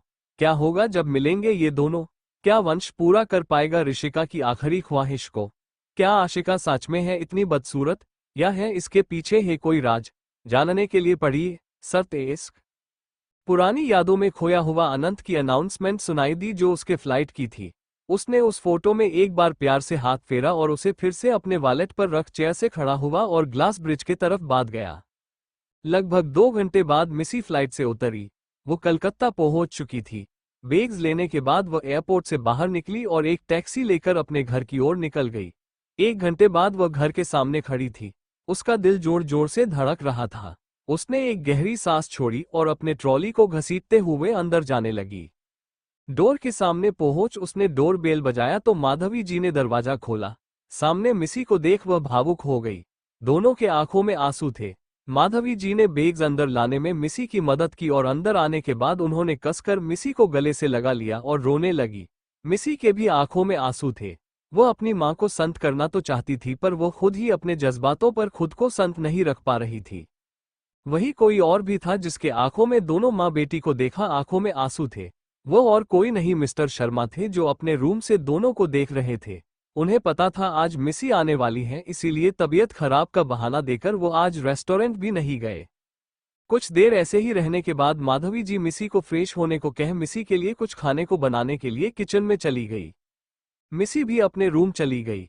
उसने देखा उसका रूम वैसे का वैसा ही है। उसने एक बार अच्छे से अपने रूम को देखा, सब वैसे का वैसा ही है, कुछ नहीं बदला। ये देख उसके फेस पर एक मुस्कान आ गई। थोड़ी देर इसकी अपने रूम को देखने के बाद वो फ्रेश होने के लिए बाथरूम चली गई, जो कॉमन बाथरूम था। कुछ देर बाद वह फ्रेश होकर किचन की तरफ चली गई। माँ को किचन में काम करता देख मिसी ने पीछे से उन्हें हक करते हुए पूछा, क्या बना रही हो? माधवी जी मुस्कुराते हुए, तेरे पसंद का चावल, दाल और पालक की सब्जी। ये सुन मिसी खुश हो गई। वो उन्हें और ज्यादा टाइटली हक करते हुए, माँ you are the best. Madhavi ji, हाँ हाँ पता है मुझे, तो चल मैं आती हूँ। मिसी उनकी बात मानते हुए डाइनिंग जाकर बैठ गई। थोड़ी देर बाद ही माधवी जी एक प्लेट में खाना सर्व केक लेकर आए और मिसी के सामने रख दिया। खाना देखते ही मिसी खाने पर टूट पड़ी। खाना खाते हुए उसके चेहरे पर खुशी साफ देखी जा सकती थी। आखिर होती भी क्यों ना, कितने साल बाद उसे अपनी माँ का हाथ का खाना खाने को मिला था। कितने भी अच्छे डिश उसे बनाने आते हो, पर उसके डिशेज एक तरफ और माँ के हाथ का बना खाना एक तरफ। माँ के हाथ का बना खाने को कितनी भी कीमती खाने के साथ तुलना भी नहीं किया जा सकता था। मिसी खाते खाते अचानक रुक गई। उसे ऐसे अचानक रुकता देख माधवी जी उसे देखने लगी। तभी मिसी बोली, माँ आपने तो मुझे आम का अचार दिया ही नहीं। उसे ऐसे बच्चों की तरह शिकायत करता देख माधवी जी के फेस पर मुस्कान आ गई। वो चेयर से उठा हुए बोली, ला रही हूँ, ऐसे मुंह फूलने की जरूरत नहीं है। खाना खाने के बाद दोनों माँ बेटी हल, जो ज्यादा बड़ा नहीं था पर काफी अच्छी तरह से उसे सजाया गया था, वही के सोफे पर आकर बैठ गए। मिसी ने थोड़ा झिझकते हुए पूछा, क्या पापा रेस्टोरेंट चले गए? माधवी जी बोली, नहीं, उनका तबीयत आज कुछ ठीक नहीं है, इसीलिए नहीं गए। ये सुन मिसी चिंता से पूछने लगी, क्या हुआ है उन्हें? माधवी जी, कुछ नहीं, बस थोड़ा कमजोरी सी लग रही थी, अभी वह आराम कर रहे हैं। उनकी बात सुन मिसी सोफे से उठी और उनकी कमरे की तरफ चली गई। वहीं मिस्टर शर्मा, जो कब से चुपकर दोनों माँ बेटी को देख रहे थे, मिसी को अपने कमरे की तरफ आता देख वो हड़बड़ा कर बेड पर लेट गए और सोने का नाटक करने लगे। इतने में मिसी भी कमरे के अंदर आ गई थी। अपने पापा को देख मिसी के आंखों से आंसू बह गए। वह अपने पापा को नींद में समझ उनके पास गई और घुटनों के बाल बैठ उनका एक हाथ अपने हाथ में लेकर रोने लगी। बिना कुछ बोले रोए जा रही थी। वही आंख बंद कर सोने की नाटक कर रहे मिस्टर शर्मा को मिसी की सिसकियां सुनाई दे रही थी। मिसी की सिसकियां सुन उनके दिल में बहुत दर्द हो रहा था। उन्हें उसे गले लगाने का मन कर रहा था, पर उन्होंने बहुत मुश्किल से खुद को रोक रखा था। मिसी को रोते रोते हिकिया आने लगी। वो हिकिया लेते लेते बोली, आई एम सॉरी पापा, मैं आपकी अच्छी बेटी नहीं बन पाए। आपने मेरे लिए कितना कुछ किया, पर मैं आपकी एक विश भी पूरा नहीं कर पाए। आई एम सॉरी पापा। मुझे पता है मैंने जो भी किया है उसकी कोई माफी नहीं है। आप मुझे माफ नहीं करेंगे तो भी मैं सह लूंगी, पर प्लीज पापा एक बार मुझसे बात कीजिए, प्लीज पापा। ये बोलते बोलते मिसी का रोना और बढ़ गया और उसकी हिचकी भी बढ़ने लगी। वही दरवाजे पर खड़ी माधवी जी भी मिसी की इस हालत को देख रो रही थी। बिस्तर पर लेटे मिस्टर शर्मा को भी अब खुद को कंट्रोल करना बहुत मुश्किल हो गया था। उनके आंखों से अब आंसू बहने वाले थी।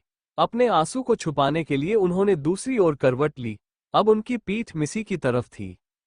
उनके करवट लेने से उनका हाथ जो मिसी के हाथ में था वह उससे छूट गया। ये देख मिसी का दिल टूट गया। ऑलरेडी इमोशन में डूबी मिसी का दिल अब मिस्टर शर्मा की इस एक्शन से मिसी का दिल छलनी हो गया। उसकी हिचकियां अचानक से रुक गई। वो अब एक तक मिस्टर शर्मा के पीठ को देखने लगी। उसे लग रहा था जैसे कि उसके पापा ने उससे मुंह मोड़ लिया है। अब उसकी बची कूची आशा भी ताश के पत्ते की तरह बिखर गई। दरवाजे पर खड़ी माधवी जी मिसी की दिल की हालत को समझ गई। उन्होंने मिसी को कंधे सा पकड़कर उठाया और उसे बाहर ले जाने लगी। तभी मिसी बोली, माँ, पापा ने मुझे से मुंह मोड़ लिए, क्या मैं इतनी बुरी हूं? जब मिस्टर शर्मा ने मिसी के मुंह से यह सुना तो उनका दिल धक से रह गया। उन्होंने तो बस आपने आंसू छुपाने के लिए करवट ली थी, पर उनका एक एक्शन इतना बड़ा मिसअंडरस्टैंडिंग क्रिएट कर देगा उन्होंने सोचा नहीं था। वो मिसी को रोकने के लिए बेड से उठे, पर तब तक माधवी जी उसे कमरे से बाहर ले जा चुकी थी। मिसी बोली, माँ, पापा ने मुझे से मुंह मोड़ लिए, क्या मैं इतनी बुरी हूं? जब मिस्टर शर्मा ने मिसी के मुंह से यह सुना तो उनका दिल धक से रह गया। उन्होंने तो बस आपने आंसू छुपाने के लिए करवट ली थी, पर उनका एक एक्शन इतना बड़ा मिसअंडरस्टैंडिंग क्रिएट कर देगा उन्होंने सोचा नहीं था। वो मिसी को रोकने के लिए बेड से उठे, पर तब तक माधवी जी उसे कमरे से बाहर ले जा चुकी थी। वो जाती हुई दोनों माँ बेटी की पीठ को देख रहे थे। माधवी जी मिसी को उसके कमरे में छोड़कर आए। मिसी रोते रोते सो गई। माधवी जी आर हल के सोफे पर आकर बैठ गई। उनकी हालत भी काफी खराब थी, पर उन्हें अपनी बेटी को संभालना था। उन्होंने मैन में ठाना कि वह खुद को कमजोर पड़ने नहीं देंगी। वो सोफे से उठी और अपने काम पर लग गई। ऐसे ही शाम हो गई। मिसी अभी भी अपने रूम पर थी। वो एक बार रूम पर जाने के बाद बाहर नहीं आए। मिस्टर शर्मा भी बिना कुछ कहे रेस्टोरेंट खोलने चले गए। दूसरी ओर मयंक बहुत परेशान हो रहा था। मिसी ने घर पहुंचकर एक बार भी उस कॉल नहीं किया। उसे अब टेंशन होने लगा। उसने मिसी को कॉल लगा दिया। रिंग तो जा रही थी, पर मिसी रिसीव नहीं कर रही थी। वही शर्मा हाउस का हल बिल्कुल भी अच्छा नहीं था। मिसी ने खुद को कमरे में बंद कर लिया था। उसके बाल बुरी तरह बिखरे हुए थे, आंसू सूख चुके थे, पर आंखें खून की तरह लाला हो गए थे। वो बेड पर लेटी एक टक सीलिंग को देख रही थी। वही सबिता जी रोते हुए दरवाजा पीटे जा रही थी। वह बार बार कह रही थी, मिसी बेटा, प्लीज दरवाजा खोल बेटा। लगभग आधे घंटे से सबिता जी मिसी को बुला रही थी, पर मिसी को तो डे से कुछ सुनाई ही नहीं दे रही थी। अब माधवी जी को मिसी की चिंता होने लगी। वह रोते रोते बोली, बेटा, तुझे बाहर नहीं आना तो मत आ, पर कुछ तो बोल, मुझे बहुत चिंता हो रही है। ये सुन मिसी ने धीमे आवाज में कहा, माँ, मुझे भूख नहीं है, मुझे नींद आ रही है, प्लीज मुझे सोने दीजिए। उसकी आवाज सुन सबिता जी को थोड़ी तसल्ली मिली। वो ठीक है बोल किचन की तरफ चली गई। किचन जाने के लिए हल से होते हुए जाना होता था। वो जब किचन की तरफ जा रही थी तभी उन्हें फोन की रिंग सुनाई दी। उन्होंने आवाज की ओर देखा तो पाया सोफे पर रखा मिसी का फोन बज रहा था। जब दोनों बातें कर रही थी तभी मिसी ने फोन वहीं पर छोड़ा था। वो फोन लेकर जैसे ही उठाने को हुई तो कल कट गया। वो उसे वहीं रखने के लिए झुकी ही थी कि तभी फोन फिर से बाज पड़ा। इस बार उन्होंने बिना देर किया कॉल रिसीव कर लिया। कॉल के रिसीव होते ही दूसरी ओर से मयंक की चिंता भरी आवाज आई। यार मिसी कहाँ हो तुम? घर पहुंचकर कॉल भी नहीं किया। पता है मुझे कितनी चिंता हो रही थी। वो एक ही सांस में सब बोल गया। दूसरी ओर से कुछ आवाज ना सुन मयंक बोला, मिसी तुम सुन रही हो मैं क्या कह रहा हूं? जवाब में सबिता जी बोली, मयंक बेटा यह मैं हूं मिसी की माँ। उनकी आवाज सुन मयंक बुरी तरह झेप गया। वो हकलाते हुए कहा, वो आंटी मुझे लगा कि मिसी है। I am sorry. Madhavi ji, कोई नहीं बेटा। वैसे कुछ काम था क्या मिसी से? मयंक, नहीं आंटी काम नहीं था पर घर पहुंचने के बाद उसने कॉल नहीं किया तो मुझे उसकी चिंता हो लगी थी। सबिता जी, ओह वो आने के बाद सो गई थी तो तुम्हें कॉल नहीं कर पाए। मयंक, अच्छा वैसे अभी वह क्या कर रही है? सबिता जी मयंक के सवाल का जवाब देते हुए बोली, बेटा वह तो सो गई। सो गई इतनी जल्दी? मयंक को कुछ अजीब लगा। आंटी सब ठीक तो है ना? मिसी इतनी जल्दी सो गई? और आपको आवाज भी मुझे कुछ अलग लग रही है, मयंक ने कहा। दरअसल माधवी जी मयंक से पहले भी कई बार फोन पर बातें कर चुकी हैं और उन्हें मिसी और मयंक की रिलेशनशिप के बारे में भी पता था और उन्हें इस बात से कोई ऐतराज भी नहीं था। उन्हें पता था मयंक ने मिसी की कितनी हेल्प की है और उन्होंने उसकी मिसी को डिफेंड करते हुए दी गई इंटरव्यू भी देखा था। उन्हें मयंक बहुत पसंद आया था। उन्हें पता था मिसी को मयंक से अच्छा लड़का उनके ढूंढने पर भी नहीं मिलने वाला था। खैर, मयंक की बात सुन सबिता जी ने जो आपने आंसू जैसे तैसे रोक रखे थे वो बह गए। वो फफत कर रो पड़ी। मयंक को उनकी सिसकियां सुनाई दे रही थी। वह पूछने लगा, आंटी क्या हुआ आप रो क्यों रही है? सब ठीक तो है ना? मिसी ठीक है? सबिता जी की सिसकियां सुन मयंक को बहुत घबराहट होने लगी।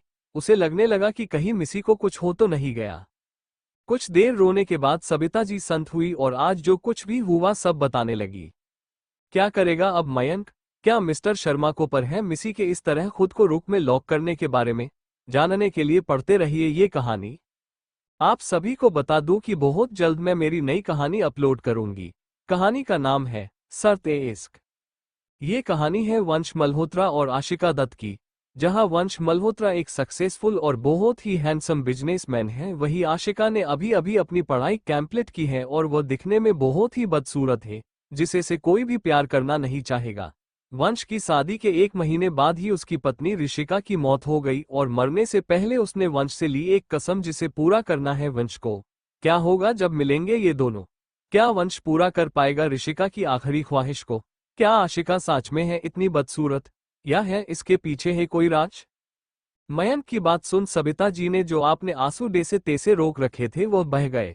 वो फफत कर रो पड़ी। मयंक को उनकी सिसकियां सुनाई दे रही थी। वह पूछने लगा, आंटी क्या हुआ आप रो क्यों रही है? सब ठीक तो है ना? मिसी ठीक है? सबिता जी की सिसकियां सुन मयंक को बहुत घबराहट होने लगी। उसे लगने लगा कि कहीं मिसी को कुछ हो तो नहीं गया। कुछ देर रोने के बाद सबिता जी संत हुई और आज जो कुछ भी हुआ सब बताने लगी।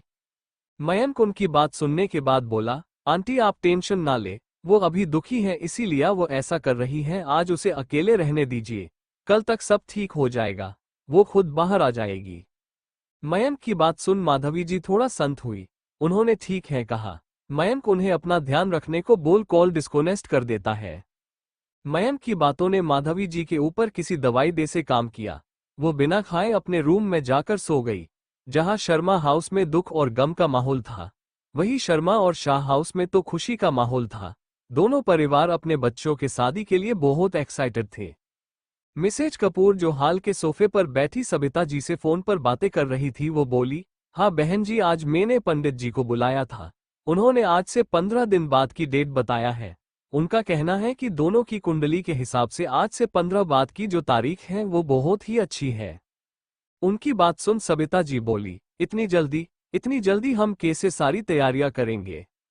उन्हें परेशान होते देख मिसेज कपूर बोली, अरे बहन जी, क्यों खमाखा परेशान हो रही हैं आप? सब हो जाएगा, वह भी वक्त पर। आप तो बस अब खुशी मनाए, आपकी लाडली की शादी होने वाली है।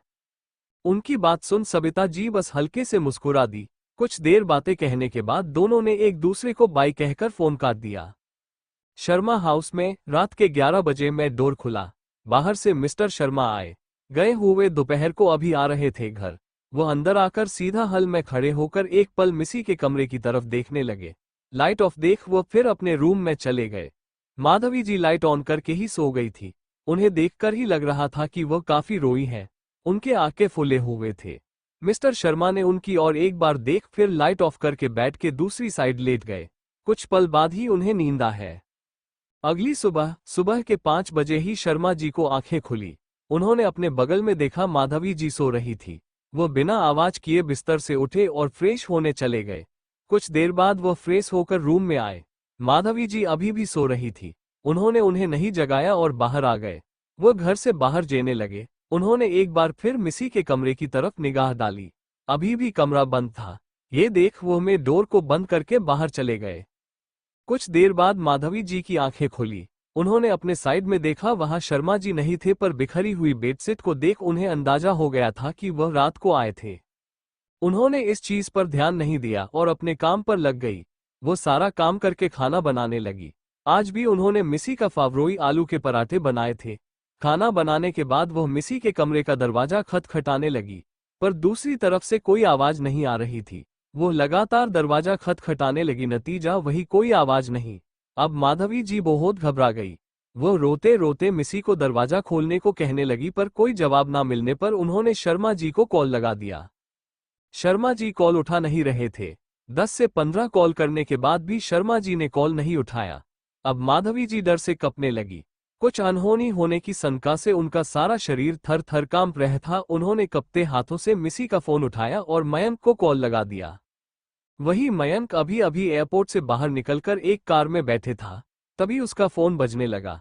फोन पर मिसी का नाम देख उसके फेस पर बड़ी सी स्माइल आ गई। वो कॉल रिसीव करके कुछ बोलने को ही हुआ था कि तभी उसे दूसरी ओर से किसी की रोने की आवाज सुनाई दी। उस आवाज से उसे पता चल गया कि यह मिसी नहीं है। इसीलिए मयंक बोला, आंटी क्या हुआ, आप क्यों रो रही है? माधवी जी सिसकते ही टूटी फूटी आवाज में बोली, वो मिसी दरवाजा नहीं खोल रही। ओ ओ और अंदर से कोई आवाज भी नहीं आ रहा। ये बोल वह रोने लगी। उनकी बात सुन मयंक भी काफी परेशान हो गया। वो माधवी जी को संत करवाते हुए कहा, आंटी आप चिंता मत करिए, मुझे आपका एड्रेस दीजिए, मैं अभी कलकत्ता में ही हूँ, मैं आ रहा ही, आप बिल्कुल भी टेंशन ना लीजिए, मैं पहुंच रहा हूँ। उसकी बात सुन माधवी जी ने अपने घर का एड्रेस दे दिया और बोली, प्लीज बेटा जल्दी आ जाओ। मयंक, हाँ आंटी बस आधे घंटे में पहुंच रहा हूँ, आप चिंता मत कीजिए। ये बोल उसने फोन रखा और ड्राइवर को एड्रेस बताकर जल्दी से गाड़ी भागने को कहा। क्या हो गए हैं मिसी को? आखिर मयंक कैसे पहुंचा कलकत्ता ऐसे अचानक से? क्या मिस्टर शर्मा को पता चल पाएगा मिसी के हालत के बारे में? जानने के लिए पढ़ते रहिए ये कहानी मेरे साथ। हाय गाइस, मेरे कहे मुताबिक मैंने न्यू कहानी को अपलोड कर दिया है। आप लोग एक बार जरूर पढ़िए। वो कहानी इस कहानी से बिल्कुल अलग, लव, सस्पेंस और एक्शन से भरी हुई है। एक बार जरूर पढ़िए। कहानी का नाम है शर्त-ए-इश्क। ये कहानी है वंश मल्होत्रा और आशिका दत्त की। जहां वंश मल्होत्रा एक सक्सेसफुल और बहुत ही हैंडसम बिजनेसमैन है, वही आशिका ने अभी अभी अपनी पढ़ाई कंप्लीट की है और वह दिखने में बहुत ही बदसूरत है, जिसे से कोई भी प्यार करना नहीं चाहेगा। वंश की शादी के 1 महीने बाद ही उसकी पत्नी ऋषिका की मौत हो गई और मरने से पहले उसने वंश से ली एक कसम, जिसे पूरा करना है वंश को। क्या होगा जब मिलेंगे ये दोनों? क्या वंश पूरा कर पाएगा ऋषिका की आखिरी ख्वाहिश को? क्या आशिका सच में है इतनी बदसूरत, या है इसके पीछे है कोई राज? मयंक अभी अभी एयरपोर्ट से बाहर निकलकर एक कार में बैठे था। तभी उसका फोन बजने लगा। फोन पर मिसी का नाम देख उसके फेस पर बड़ी सी स्माइल आ गई। वो कॉल रिसीव करके कुछ बोलने को ही हुआ था कि तभी उसे दूसरी ओर से किसी की रोने की आवाज सुनाई दी। उस आवाज से उसे पता चल गया कि यह मिसी नहीं है। इसीलिए मयंक बोला, आंटी क्या हुआ, आप क्यों रो रही है? माधवी जी सिसकते ही टूटी फूटी आवाज में बोली, वो मिसी दरवाजा नहीं खोल रही।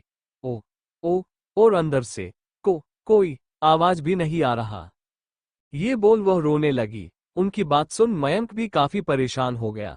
वो माधवी जी को संत करवाते हुए कहा, आंटी आप चिंता मत करिए, मुझे आपका एड्रेस दीजिए, मैं अभी कलकत्ता में ही हूँ, मैं आ रहा ही, आप बिल्कुल भी टेंशन ना लीजिए, मैं पहुंच रहा हूँ।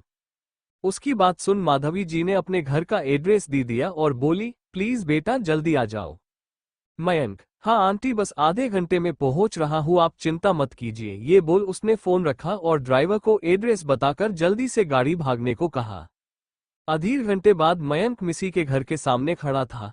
वो बिना देरी किए अंदर जाने लगा। दरवाजा बंद देख वो डोर बेल बजाने लगा।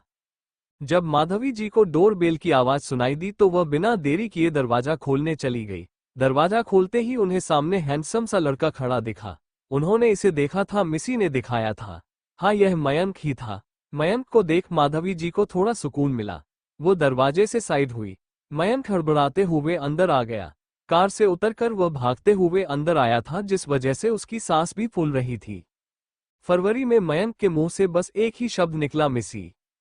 माधवी जी भी उसकी बात को समझकर उससे एक कमरे की ओर इशारा कर दिया। वो उस ओर चला गया। वो दरवाजा नोक करके किसी को बुलाने लगा। उसे ऐसा करता देख माधवी जी सुबकते हुए बोली, मैं कई बार कोशिश कर चुकी हूँ, वह दरवाजा नहीं खोल रही है, कहीं उसे कुछ हो तो नहीं गया। उनकी बात सुन मयंक भी थोड़ा घबरा गया। वो बोला, आंटी मुझे लगता है हमें दरवाजा तोड़ना पड़ेगा। उसकी बात सुन माधवी जी बोली, कुछ भी करो, बस मेरी बेटी को कुछ भी नहीं होना चाहिए। उनकी बात सुन बिना देरी किए मयंक पूरी ताकत से दरवाजे पर धक्का देने लगा। 3-4 बार धक्का देने के बाद दरवाजा खुल गया। दरवाजा खुलते ही दोनों अंदर आए। अंदर का नजारा देख दोनों हैरान हो गए। वहीं दूसरी तरफ कपूर मैंशन में काफी सारे वेडिंग प्लानर आए हुए थे। मिसेज कपूर एक एक वेडिंग प्लानर की बातें सुन रही थी और उनके वेडिंग प्लानिंग की फोटोज भी देख रही थी। आज सुबह जी काजल और सिद्धार्थ की शादी की डेट अनाउंस कर दिया गया था। सुबह से ही काजल और सिद्धार्थ की शादी न्यूज चैनल हो या सोशल मीडिया सभी तरफ टॉप ट्रेंड में थी। 3 घंटे सारे वेडिंग प्लानर की इंटरव्यू लेने के बाद मिसेज कपूर ने एक को सिलेक्ट कर लिया। वही सबिता जी का भी कुछ यही हाल था। उन्होंने आज घर पर ही डिजाइनर को बुलवाया था। वो एक एक करके वेडिंग लहंगा ज्वेलरीज देख रही थी। उनके सामने इंडिया के टॉप 10 डिजाइनर बैठे थे। 2 घंटे अपना सर घपाने के बाद उन्होंने कुछ 5 वेडिंग लहंगों पसंद किया और उनसे मिलते ज्वेलरी। इसके बाद सारे डिजाइनर्स वहां से चले गए। उनके जाने के बाद वह अपना सिर दबाते हुए एक नौकरानी को चाय लाने को बोली। उनकी आवाज सुन मिस्टर शाह छड़ी की मदद से धीरे धीरे बाहर आते हुए बोले, क्या हो गया हमारी धर्मपत्नी को जो इतना शोर मचा रही है? मिस्टर शाह की आवाज सुन सबिता जी जो सोफे पर बैठी थी, उन्होंने पीछे मुड़कर देखा तो पाया मिस्टर शाह धीरे धीरे छड़ी की मदद से उन्हीं की तरफ आ रहे थे। ये देख वो जल्दी से सोफे से उठी और उन्हें सहारा देकर सोफे के पास ला बिठा दिया। उनके बैठते ही सबिता जी चिल्लाकर मोहन, मिस्टर शाह का केयरटेकर, को बुलाने लगी। सबिता जी को ऐसे चिल्लाता देख मिस्टर शाह उन्हें संत कराते हुए बोले, अरे संत हो जाओ, क्यों इतना चिल्ला रही हो? उनकी बात सुन सबिता जी थोड़े गुस्से में, यह मोहन आपको अकेला छोड़कर न जाने कहाँ चला गया और आप कह रहे हैं कि क्यों चिल्ला रही हूं? सबिता जी को बात सुन मिस्टर शाह बोले, मैंने ही उसे बाहर भेजा है, मेरे कुछ दवाएं खत्म हो गई थी। उनकी बात सुन सबिता जी थोड़ी भावुक होते हुए, मुझे माफ कर दीजिए, मैं बिल्कुल भी आप पर ध्यान नहीं दे पा रही। मुझे तो ये भी नहीं पता कि आपने दवाइयाँ खत्म हो गई हैं। बोलते बोलते उनके आंखों से आंसू छलक पड़े। उन्हें रोता देख मिस्टर शर्मा बोले, तुम क्यों माफी मांग रही हो? इसमें तुम्हारी कोई गलती नहीं है, अभी परिस्थिति ही कुछ ऐसी चल रही है कि तुम्हें मेरी तो छोड़ो अपनी भी फिक्र करने का समय नहीं मिल रहा है और मैं तुम्हारी कोई मदद भी नहीं कर पा रहा। लास्ट का वाक्य उन्होंने उदास होते हुए कहा। उन्हें उदास होता देख सबिता जी को बहुत बुरा लग रहा था। वो उन्हें सांत्वना देते हुए बोली, कोई बात नहीं, आप उदास मत होइए, मैं हूं ना सब देखने के लिए। रही बात आपकी हेल्प करने की, तो आप जब ठीक हो जाएंगे तब आप ही घर का सारा काम देखना, तब मैं बस आराम करूंगी। यह उन्होंने थोड़ी मजाकिया लहजे में कहा था। ये सुन मिस्टर शर्मा भी थोड़ी मजाकिया लहजे में बोले, जो हुक्म मेरे आका। उनकी बात सुन सबिता जी हंस पड़ी। उनके साथ मिस्टर शाह भी हंस पड़े। उदास होता देख सबिता जी को बहुत बुरा लग रहा था। वो उन्हें सांत्वना देते हुए बोली, कोई बात नहीं, आप उदास मत होइए, मैं हूं ना सब देखने के लिए। रही बात आपकी हेल्प करने की, तो आप जब ठीक हो जाएंगे तब आप ही घर का सारा काम देखना, तब मैं बस आराम करूंगी। यह उन्होंने थोड़ी मजाकिया लहजे में कहा था। ये सुन मिस्टर शर्मा भी थोड़ी मजाकिया लहजे में बोले, जो हुक्म मेरे आका। उनकी बात सुन सबिता जी हंस पड़ी। उनके साथ मिस्टर शाह भी हंस पड़े। दूसरी तरफ जब मयंक ने दरवाजा तोड़कर अंदर गया तो देखा मिसी जमीन पर बेहोश पड़ी है। उसे ऐसे देख माधवी जी के मुंह से चीख निकल गई, मिसी। वह भागकर अंदर आई और मिसी का सिर अपने गोद पर रख लिया। मयंक भी बहुत डर गया था। वह भी मिसी के पास गया और उसकी हाथ पकड़ नर्वस चेक करने लगा। मिसी की नर्वस बहुत धीमी चाल रही थी। आंटी, मिसी की नर्वस काफी धीमी है, हमें इसे जल्दी से हॉस्पिटल ले जाना होगा, मयंक ने मिसी को अपने गोद में उठाते हुए कहा।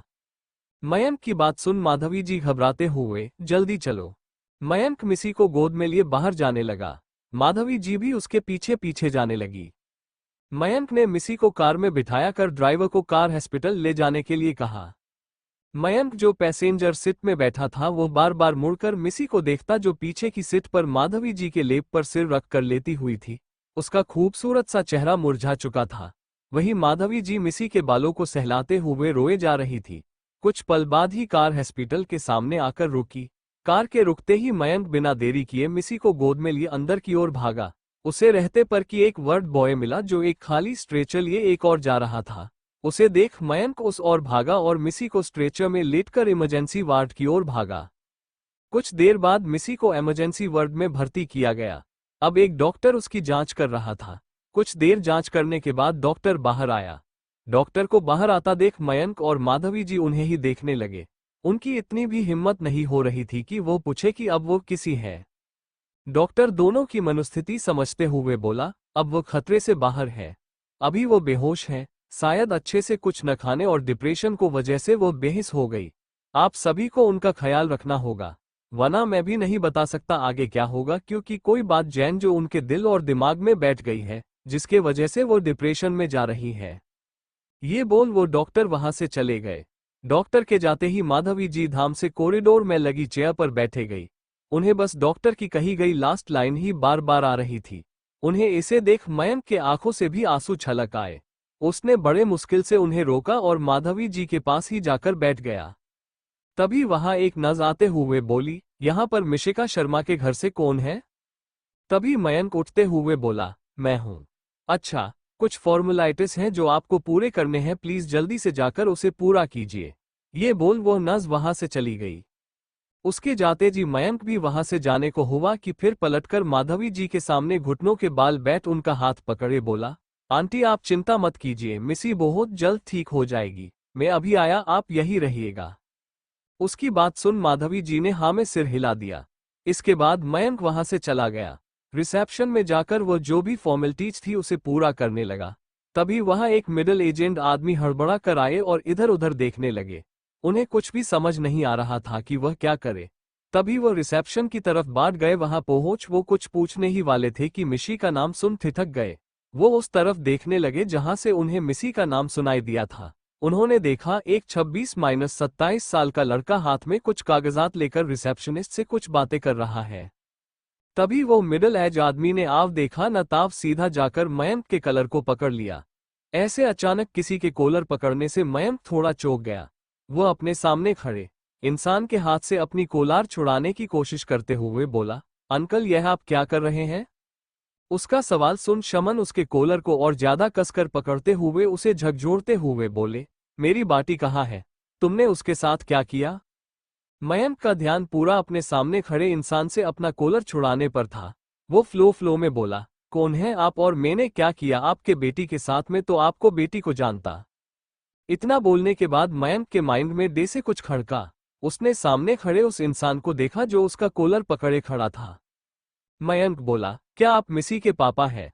मयंक की बात सुन शर्मा जी मयंक के कलर को और कस के पकड़ते हुए कहा, हाँ मैं मिसी का बाप हूं। और तुम मेरी बेटी को कैसे जानते हो? क्या होगा मयंक का जवाब, क्या मिसी ठीक हो पाएगी? जानने के लिए पढ़ते रहिए ये कहानी। डियर रीडर्स, प्लीज मेरी न्यू कहानी को भी ढेर सारा प्यार दीजिए। शर्त-ए-इश्क, ये कहानी है वंश मल्होत्रा और आशिका दत्त की। जहां वंश मल्होत्रा एक सक्सेसफुल और बहुत ही हैंडसम बिजनेसमैन है, वहीं आशिका ने अभी अभी अपनी पढ़ाई कंप्लीट की है और वह दिखने में बहुत ही बदसूरत है, जिसे से कोई भी प्यार करना नहीं चाहेगा। वंश की शादी के 1 महीने बाद ही उसकी पत्नी ऋषिका की मौत हो गई और मरने से पहले उसने वंश से ली एक कसम जिसे पूरा करना है वंश को। क्या होगा जब मिलेंगे ये दोनों? क्या वंश पूरा कर पाएगा ऋषिका की आखिरी ख्वाहिश को? क्या आशिका सच में है इतनी बदसूरत, या है इसके पीछे है कोई राज? शर्मा जी उसके कॉलर पकड़ते हुए उसे झकझोरते हुए बोले, मेरी बाटी कहाँ है? तुमने उसके साथ क्या किया? मयंक का ध्यान पूरा अपने सामने खड़े इंसान से अपना कॉलर छुड़ाने पर था। वो फ्लो में बोला, कौन है आप और मैंने क्या किया आपके बेटी के साथ में? तो आपको बेटी को जानता। इतना बोलने के बाद मयंक के माइंड में डे से कुछ खड़का। उसने सामने खड़े उस इंसान को देखा जो उसका कॉलर पकड़े खड़ा था। मयंक बोला, क्या आप मिसी के पापा हैं? मयंक की बात सुन शर्मा जी मयंक के कलर को और कस के पकड़ते हुए कहा, हाँ मैं मिसी का बाप हूँ और तुम मेरी बेटी को कैसे जानते हो? अंकल। मयंक इतना ही बोल पाया था कि उसे उसके पीछे से किसी की आवाज सुनी दो। उसने पीछे मुड़कर देखा तो पाया वहां माधवी जी खड़ी थी, लाल आंखों से उसके कॉलर को पकड़े खड़े इंसान को घूर रही थी। वो फिर से चिल्लाई, मैंने कहा छोड़िए उसे, ये हॉस्पिटल है कोई अखाड़ा नहीं है। और आपको हिम्मत कैसे हुई मयंक की कॉलर पकड़ने की? माधवी जी का गुस्सा देख देख शर्मा जी ने उसका कॉलर छोड़ दिया। वो कुछ कहने को हुए कि माधवी जी बिना कुछ बोले वहां से चली गई, साथ में मयंक को भी ले गई। मयंक बार बार पलटकर शर्मा जी को देख रहा था। शर्मा जी थोड़ी देर निस्तब्ध होकर वहीं खड़े रहे। जब उन्हें होश आया तो वह भी उनके पीछे पीछे चले गए। दिल्ली में कपूर मैंशन और शाह मैंशन दोनों तरफ शादी की पूरी तैयारियां चल रही थी। शादी में अब बस 10 दिन ही बचे थे। वैसे तो शादी होटल में होनी थी, फिर भी तैयारी तो चल ही रही थी। वहीं हमारे होने वाले दूल्हा दुल्हन को तो इन सब इन्वॉल्व ही नहीं थे। ऐसे नहीं था कि वह शादी के लिए एक्साइटेड नहीं थे, वो बहुत एक्साइटेड थे। पर जब से उनकी शादी की न्यूज पब्लिश हुई थी तभी से दोनों को बिजनेस में काफी मुनाफा हुआ था। इंडिया के टॉप कैंपेनिस्ट से लेकर बाहर से बिजनेसमैन भी उन्हें काम करना चाहते थे। सभी को पता था कि अगर शाह और कपूर परिवार के बीच रिश्ता जुड़ रहा है तो इसका मतलब बिजनेस भी जुड़ेगा, जो भविष्य में काफी फायदेमंद साबित होगा। इसी कारण से बहुत बिजनेसमैन उनके साथ काम करना चाहते थे, जिस कारण काजल और सिद्धार्थ का काम बात चुका था, जिस कारण दोनों को अपने शादी में ध्यान देने का बिल्कुल भी टाइम नहीं मिल रहा था। दोनों ने शादी की तैयारी की सारा काम अपने पेरेंट्स को दे दिया था। दोनों काम में इतना बिजी हो गए थे कि दोनों को मिले हुए भी काफी दिन हो गए थे। काजल अपने काम से थोड़ा फ्री हुई तो उसने अपन सिर चेयर पर टिका दिया। उसे आज सिद्धार्थ की बहुत याद आ रही थी। ऐसे ही पूरा दिन निकल गया। रात के 9:30 बजे काजल के बेलकोनी के डोर पर नॉक हुआ। काजल जी बेड पर बैठी सबिता जी की पसंद की गई ड्रेसेज और ज्वेलरी के डिजाइन को देख रही थी। नॉक की आवाज से वह कमरे की डोर की तरफ देखने लगी। वो उस तरफ देख ही रही थी कि तभी फिर से नॉक की आवाज सुनाई दी। उसे आभास हुआ कि यह कमरे की दरवाजे की नॉक की आवाज नहीं बल्कि बेल्कनी की डोर की आवाज है। अभी वहां पर्दा लगा था, इस कारण काजल को पता नहीं चल पा रहा था कि आखिर बेल्कनी में है कौन। वो बेड से उठी और बेल्कनी के तरफ जाने लगी। जब उसने डोर से पर्दा हटाया तो सामने खड़े इंसान को देख काजल के मुंह से बस यही निकला, तुम? वही हॉस्पिटल में मिसी को अभी तक होश नहीं आया था। मयंक ने जबरदस्ती माधवी जी को तो घर भेज दिया था, पर उसे शर्मा जी को घर जाने को कहने की हिम्मत ही नहीं हो रही थी। वो चुपचाप हॉस्पिटल के कॉरिडोर में लगे चेयर में बैठा था। वही शर्मा जी भी वही के एक चेयर में बैठे आज जो हुआ उसे के बारे में याद कर रहे थे। फ्लैशबैक। शर्मा जी मिसी को बिल्कुल भी फेस करना नहीं चाहते थे, इसी कारण वो सुबह ही रेस्टोरेंट चले गए। सुबह के 11 बजे होंगे तभी वहां उनके घर के पड़ोसी वहां आते हुए बोले, अरे शर्मा, मुझे लगा था कि तुम हॉस्पिटल गए हो इसीलिए रेस्टोरेंट बंद होगा, पर तुम तो ये रेस्टोरेंट खोले बैठे हो। या थी मिस्टर शुक्ला। ये जब भी किसी से बातें करते हैं तो उनके बातों पर टोन ज्यादा होता है, ऊपर लोगों को भड़काना इनका पसंदीदा काम है। जब शर्मा जी ने मिस्टर शुक्ला के मुंह से हॉस्पिटल की बात सुनी तो वह थोड़े कन्फ्यूजन में बोले, हॉस्पिटल? उन्हें कंफ्यूज देख मिस्टर शुक्ला समझ गए कि शर्मा जी को इस बारे में कुछ नहीं पता। वो मन में खुश हुए क्योंकि उन्हें शर्मा जी को भड़काने का बढ़िया सा मौका जो मिल गया था। मिस्टर शुक्ला टोंट कसते हुए बोले, तुम्हारी बेटी घर आ गई, तुमने हमें बताया भी नहीं। आते ही वो बीमार भी हो गई। बीमार हुई तो हुई, पर भाभी जी ने एक बार भी हमसे मदद नहीं मांगी। कोई अनजान लड़का मिसी को बाहों में उठाए कार में बिठाया है। उनकी बात सुन शर्मा जी को बहुत गुस्सा आ रहा था। साथ ही साथ मिसी बीमार है सुन उन्हें चिंता भी हो रही थी। उन्होंने रेस्टोरेंट में काम करने वाले एक लड़के को कम संभालने का बोल वहां से हड़बड़ी में निकल गए। उन्हें जाता देख मिस्टर शुक्ला के फेस पर तिरछी मुस्कान आ गई। वह अपने मकसद पर कामयाब जो हो गए थे। इसके बाद वह भी वहां से चले गए। माधवी जी को समझा बुझा कारगा भेजने के बाद वो कुछ खाने की सामान लेकर आया तो उसे चेयर पर शर्मा जी बैठे दिखे। मयंक थोड़ा डरते हुए जाकर उनकी बगल वाली चेयर पर बैठ गया। उसने हाथ में पकड़े एक थैले को उनके हाथ पर थमा दिया। शर्मा जी ने एक बार उस थैले को देखा, फिर सर उठाकर मयंक को देखने लगे। मयंक बिना उनकी ओर देखे सामने मिसी की वार्ड के डोर में नजर गड़ाए बोला, मुझे पता है आपने सुबह से कुछ नहीं खाया होगा, तो प्लीज इसे खा लीजिए, वरना जब मिसी उठेगी तो उसे बहुत बुरा लगेगा। उसकी बात सुन शर्मा जी ने कुछ भी नहीं कहा। उन्होंने भी अपनी नजरें दरवाजे पर गड़ा लिया। मयंक फिर बोला, आपको पता है मिसी जब भी मेरे साथ होती है तो सबसे ज्यादा बात आपकी करती है। आपको पता है उसने मास्टर शेफ कंपटीशन में भी भाग आपके सपने को पूरा करने के लिए लिया था। उसे लगता है कि उसकी वजह से आप अपने सपने को हासिल नहीं कर पाए, इसीलिए वो आपकी सपने को पूरा कर रही है। उसकी बात सुन शर्मा जी एक टक मयंक को देखने लगे। गुस्से में होने के कारण उन्होंने पहले मयंक को अच्छे से नहीं देखा था, पर अब जब वह उसे अच्छे से देख रहे थे तो उन्होंने मयंक की हैंडसमनेस को ऑब्जर्व किया। वह साथ में और एक चीज भी ऑब्जर्व कर रहे थे, वह था मिसी के लिए उसके आंखों में झलकती प्यार और परवाह। मयंक ने आगे कहा, अंकल मैं आपसे झूठ नहीं बोलना चाहता, मैं मिसी का बॉयफ्रेंड हूँ। उसकी बात सुनकर भी शर्मा जी कुछ नहीं बोले, वह बस चुपचाप बैठे रहे। उन्हें पता था कि मयंक मिसी का बॉयफ्रेंड है। उन्होंने मिसी ने जब माधवी जी को मयंक के बारे में बताया था तब उन्होंने सुन लिया था। उन्हें यह भी पता था कि कैसे मयंक ने मिसी की हेल्प की थी, उसका हर समय साथ दिया था। ये तक कि उन्होंने मयंक की वो इंटरव्यू भी देखी थी। शर्मा जी को कुछ रिएक्ट ना करता देख मयंक बोला, मैं मिसी को 8 महीने से जानता हूँ, मुझे हमेशा उसकी आंखों में एक उदासी दिखती है। मैंने उसे आपके प्यार के लिए तड़पते देखा है। मैं यह नहीं कह रहा कि गलती सिर्फ आपकी है। जहाँ तक मैंने सारी सिचुएशन के बारे में सुना और जाना है, मुझे लगता है जितनी गलती आपकी है उतनी ही गलती मिसी की भी है। शर्मा जी बिना कुछ बोले बस मयंक की बात सुन रहे थे। मयंक आगे बोला, इंसान से गलती होती ही है, और कहाँ तक रही बात मिसी की, वह तो आपकी बेटी है। क्या आप उसे बच्ची समझकर माफ नहीं कर सकते? उसकी बात सुन शर्मा जी की आंखें भर आई। वो कुछ नहीं बोले। वो वहां से उठकर हॉस्पिटल से बाहर निकल गए। साइड में ही हॉस्पिटल से अटैच एक पार्क थी, वो वहां जाकर एक बेंच पर बैठ गए। उन्होंने अपना सिर पीछे टिका दिया और आंखें बंद कर ली। वो उस समय को याद करने लगे जब उनके बड़े भाई आशी के लिए रिश्ता लेकर आए थे। फ्लैशबैक, यह इस कहानी का आखिरी फ्लैशबैक है। एक सुबह शर्मा जी चाय पीते हुए अखबार पढ़ रहे थे, तभी उनके फोन पर उनके बड़े भाई भूपेश की कॉल आई। उन्होंने तुरंत ही कॉल पिक किया तो दूसरी तरफ से भूपेश बोले, छोटे जितनी जल्दी हो सके बड़े घर आजा, तुझसे कुछ जरूरी बात करनी है। उनकी बात में शर्मा जी ने हाँ कहा और कॉल कट हो गया। उसके बाद शर्मा जी नाश्ता करके सीधा बड़े घर के लिए निकल गए। बड़ा घर उनके घर से ज्यादा दूर नहीं था, बस ऑटो से 15 मिनट ही लगते थे। बहुत जल्द शर्मा जी बड़े घर पहुंच गए।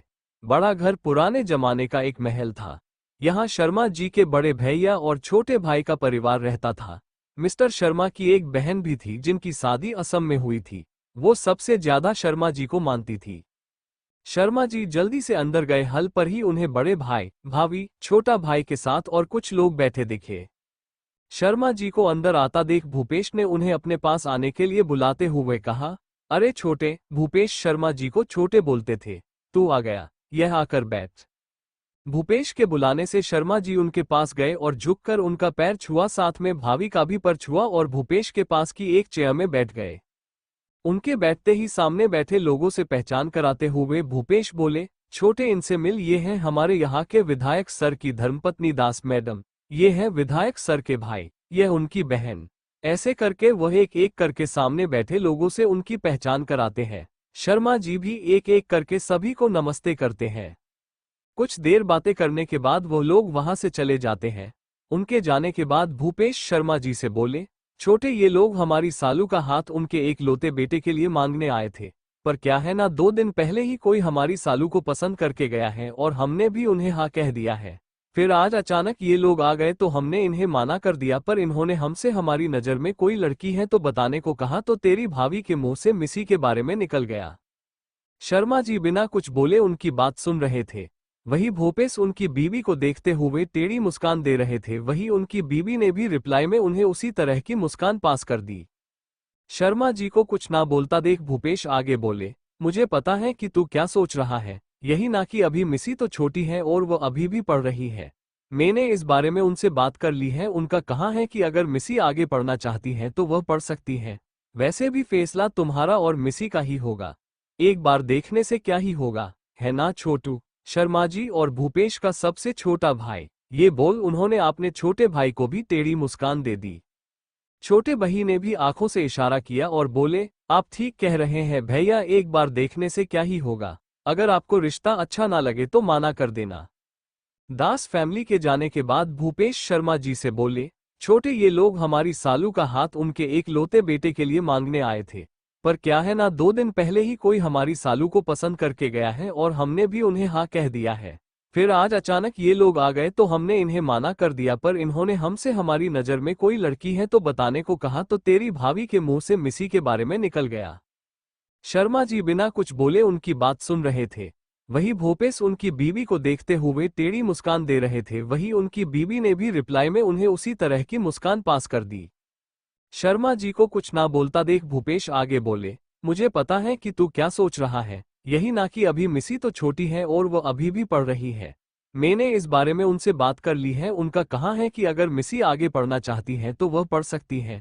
वैसे भी फैसला तुम्हारा और मिसी का ही होगा, एक बार देखने से क्या ही होगा, है ना छोटू। शर्मा जी और भूपेश का सबसे छोटा भाई, ये बोल उन्होंने अपने छोटे भाई को भी टेढ़ी मुस्कान दे दी। छोटे भाई ने भी आंखों से इशारा किया और बोले, आप ठीक कह रहे हैं भैया, एक बार देखने से क्या ही होगा, अगर आपको रिश्ता अच्छा ना लगे तो माना कर देना। उनकी बात सुन शर्मा जी भी कैनवेस हो गए। आशी जब कॉलेज की छुट्टी में घर आई थी, उसके अगले ही दिन उसे देखने के लिए लड़के वाले आए। उन्होंने मिसी को पसंद कर लिया। भूपेश जी ने भी इमोशनली ब्लैकमेल करके शर्मा जी को इस रिश्ते के लिए माना लिया। जब इस बारे में शर्मा जी की बहन को पता चला तो वो इसके सख्त खिलाफ थी। वो नहीं चाहती थी कि मिसी की शादी इतनी जल्दी हो। वैसे भी माधवी जी तो पहले से ही इसके खिलाफ थी। शर्मा जी भी नहीं चाहते थे कि मिसी की इतनी जल्दी शादी हो। ऊपर से उन्हें ये रिश्ता भी खास पसंद नहीं था। उन्हें पता चल गया था कि उनके बड़े भाई ने उनसे झूठ बोला था सालू को आए हुए रिश्ते के बारे में। दरअसल सालू के लिए कोई रिश्ता नहीं आया था, उन्होंने 10 परिवार से झूठ बोला था। क्योंकि उन्हें पता था कि जी लड़के के लिए सालू का रिश्ता आया था वो कितना घटिया था। उन्होंने तो मिसी के बारे में इसलिए कहा था क्योंकि अगर वो लोग विधायक के परिवार के साथ रिश्ता जोड़ेंगे तो उन्हें कितना लाभ होगा। इस बारे में खुद उनके छोटे भाई को बीवी ने उनसे कहा था। वह शर्मा जी और माधवी जी को बहुत इज्जत करती थी। सब पता होने के बावजूद भी वह कुछ नहीं कर सकते थे। वो कभी हुई आपने बड़े भाई के खिलाफ जा नहीं सकते थे। उनके बड़े भाई जितने भी स्वार्थी क्यों ना हो, शर्मा जी उनकी बहुत इज्जत करते थे। सगाई के दिन मिसी भागने वाली है, इस बारे में शर्मा जी को पहले से ही पता था। वो खुद चाहते थे मिसी यह सगाई ना करे, इसीलिए जब सब तैयारी कर रहे थे उन्होंने चुपकर एक लिफाफे में कुछ पैसे आशी के बैग में डाल दिया था। ये तक उन्होंने मिसी को भागते हुए भी देखा था। उन्होंने तब भी उसे नहीं रोका था। मिसी को उन्होंने बेटी मानने से भी इनकार इसलिए किया था ताकि उनके बड़े भाई को शक ना हो। उन्होंने तो सब अच्छा ही सोचा था। उन्हें कहाँ पता था कि सब उलझ कर रह जाएगा और आज मिसी की हालत ऐसी हो जाएगी। ये सोचते सोचते उनके आंखों से एक कतरा आंसू लुढ़ककर जमीन पर गिर गया। वही हॉस्पिटल में मयंक मिसी के वार्ड में मिसी की हाथ पकड़े बैठा हुआ था। वो एक टक मिसी के खूबसूरत चेहरे को देख रहा था जो अब पीला पड़ चुका था। तभी उसे अपने हाथ में कुछ हिलता हुआ महसूस हुआ। वो और कुछ नहीं मिसी का हाथ था जो हिल रहा था। यह महसूस करते ही भागकर डॉक्टर को बुलाने के लिए गया। थोड़ी देर बाद डॉक्टर मिसी को चेक कर मुस्कुराते हुए बाहर आए। उन्होंने मयंक को देखते हुए बोला, पेशेंट को पूरी तरह से होश आ गया है, आप उनसे मिल सकते हैं। डॉक्टर की बात सुन मयंक खुश से thank you so much doctor. Mayank की बात सुन डॉक्टर मुस्कुराते हुए बोले, ये तो मेरा काम है, आपको मुझे थैंक यू कहने की कोई जरूरत नहीं है, आप बस पेशेंट का ख्याल रखिए। ये बोल डॉक्टर वहां से चले गए। मयंक भी वार्ड में चला गया। उसने देख कि मिसी आंखें खोले एक तक खिड़की के ओर देख रही थी। मयंक उसके पास गया और पास में रखे स्टूल मार जाकर बैठ गया। मिसी को जब एहसास हुआ कि कोई उसके पास आकर बैठे हैं तो उसने अपना सर घुमाकर दूसरी ओर देख। सामने मयंक को देख मिसी हल्का सा मुस्कुरा दी। वो उठने की कोशिश करने लगी तो मयंक ने सपोर्ट देकर बैठाया और उसके कमर में एक पिलो रख दिया ताकि उसे बैठने में प्रॉब्लम ना हो। मिसी कुछ देर के लिए एकटक मयंक को देखने लगी। वो ही जानती थी उसने उसे कितना मिस किया। मयंक भी एकटक मिसी को देखने लगा। दोनों एक दूसरे की आंखों में डूबे हुए थे। तभी एक हवा का झोंका दोनों को छू कर गुजारा तो दोनों अपने होश में आए। मिसी ने मयंक से पूछा, तुम ये कैसे? मयंक आधा सच बताते हुए बोला, मेरी कल मीटिंग है, यही इसी कारण मैं कोलकाता आया था। मैं एयरपोर्ट से निकलकर होटल की ओर जा ही रहा था कि तभी आंटी का कॉल आया कि तुम्हारी तबीयत खराब है, तो मैं आ गया। मयंक की बात सुन मिसी को गिल्टी फेल हुआ जो उसके चेहरे से साफ पता चल रहा था। मयंक बात को बदलने के लिए चेहरे पर शरारती मुस्कान लिए बोला, मुझे नहीं पता था कि तुम मुझे बिना देखे एक दिन भी नहीं रह सकती। मयंक की बात सुन मिसी कंफ्यूजन में मयंक को देखने लगी। तभी मयंक की आगे की बात सुन मिसी की आंखें फैल गए और उसका दिमाग एकदम से ब्लैंक हो गया। शर्मा जी को जब मिसी को होश आने के बारे में पता चला तो वह हॉस्पिटल आ गए और अपने किए के लिए माफी मांगी। मिसी खुश थी और साथ में दुखी भी। खुश इस बात से थी कि उसके पिता उससे बात करने लगे और दुख इस बात से थी कि उसके पिता उससे उस गलती की माफी मांग रहे थे जो उन्होंने की ही नहीं। ऐसे ही कुछ दिन बीत गए। मिसी को भी डिस्चार्ज मिल गया था तो उसे घर लाया गया। मयंक कुछ दिन वही रहा और अपने जिस मीटिंग का चलते वह यह आया था वह भी सक्सेसफुल हुई। उसके बाद वह चला गया। इन दिनों में बाप बाटी का रिश्ता बिल्कुल पहली तरह हो गया था। इसी बीच उन्हें काजल और सिद्धार्थ की शादी की इनविटेशन मिली। शादी बड़े धूमधाम से हुई। शादी में मिसी अपने माँ पापा को जिद करके ले गई। शादी में मयंक के पेरेंट्स आए थे। मिसी के पेरेंट्स उनसे मिले और वही दोनों की रिश्ते की बात भी छेड़ी गई। सिद्धार्थ की शादी के पिछले दिन ही मिसी अपने पेरेंट्स के साथ घर वापस लौटी। उसके 2 दिन बाद ही मयंक के पेरेंट्स भी शर्मा हाउस आए। उन्होंने मिसी का हाथ मयंक के लिए मांगा। मिसी के पेरेंट्स को कोई ऐतराज नहीं था तो वह भी इस रिश्ते के लिए मान गए। कुछ दिन बाद दोनों की एंगेजमेंट करवा दी गई। दादी एंगेजमेंट में आ नहीं पाई पर सिद्धार्थ ने वीडियो कॉल करके उन्हें एंगेजमेंट दिखाए। सब खुश थे। शादी की 2 मुहूर्त निकली, एक महीने बाद की थी और दूसरी 5 महीने बाद की। सभी लोग 1 महीने बाद ही शादी की बात चला रहे थे पर मिसी और मयंक के कहने पर सब मान गए। मिसी और मयंक ने 5 महीने बाद शादी करने की बात इसलिए कही थी क्योंकि एक दिन मिसी फोन पर वही जापानी शेफ से बात कर रही थी। वो उनकी ऑफर को शादी के लिए टुकड़ा रही थी जिसे मयंक ने सुन लिया। मयंक ने मिसी को ऑफर को एक्सेप्ट करने के लिए मानने पर मिसी मान गई।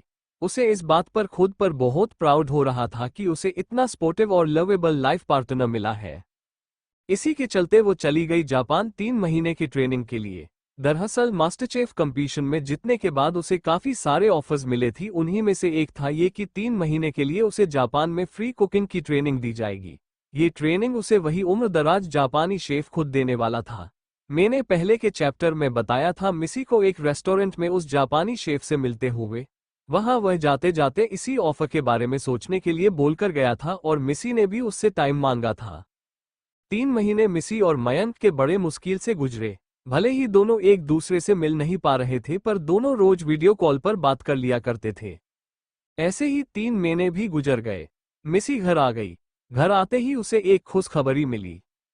काजल प्रेग्नेंट थी। ये सुन मिसी बहुत खुश हुई और अगले ही दिन वह उससे मिलने दिल्ली चली गई। काजल को देखते ही मिसी ने उसे गले से लगा लिया और दोनों सहेलियां बैठी खड़ी टाइम तक बात करती रही। बातें करते करते कब शाम हो गई दोनों को पता नहीं चला। जब शाम को सिद्धार्थ ऑफिस से घर लौटा तो उन्हें टाइम का होश आया। मिसी सिद्धार्थ से मिल वहां से अपने अपार्टमेंट के लिए निकल गई। वह अपने अपार्टमेंट में ना जाकर सिद्धार्थ के अपार्टमेंट में गई। उसने सिद्धार्थ के में डोर लॉक इन वही पुराना पासवर्ड एंटर किया तो दरवाजा खुल गया। ये देख मिसी के फेस पर मुस्कान आ गई। वो अंदर जाकर देखने लगी, सब पहले जैसा ही था। सारी चीजें जगह पर थी। फिर वो किचन में गई। सिंक पर कुछ जूठे बर्तन पड़े हुए थे। ये देख उसके फेस पर फिर से एक मुस्कान छा गई। वो मुस्कुराते हुए और गाना गुनगुनाते हुए बर्तनों को साफ करने लगी। तभी मयंक ऑफिस से आया। उसके ग्रोसरी से सामान खत्म हो गए थे इसीलिए वो ग्रोसरी खरीदने लगा जिस वजह से उसे घर पहुंचने में देरी हो गई।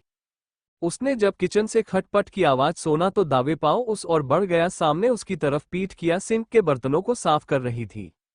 उसकी पीठ मयंक की तरफ थी फिर भी मयंक सामने खड़ी लड़की को पहचान गया। उसने जल्दी से जाकर मिसी को पीछे से बाहों में भर लिया। मयंक की इस एक्शन से पहले तो मिसी हड़बड़ा गई, फिर उसके फेस पर एक मीठी सी मुस्कान छा गई। उसने हाथ में पहले ग्लोव्स को खोला और पीछे पलटकर मयंक के आंखों में देखने लगी। मयंक ने मिसी के कमर में हाथ डालकर उसे खुद के करीब किया और उसे कमर से पकड़े ही थोड़ा ऊपर उठाकर किचन के सेल्फ में बैठा दिया। फिर प्यार से मिसी के आंखों में देखने लगा। मिसी भी मयंक के नीली आंखों में देखने लगी। फिर दोनों ही एक साथ एक दूसरे के होठ पर टूट पड़े। दोनों ही बड़े पेशन के साथ एक दूसरे को चूमे जा रहे थे। मिसी के दोनों हाथ मयंक के गले में लिपटे हुए थे और वह मयंक को खुद के करीब खींच रही थी।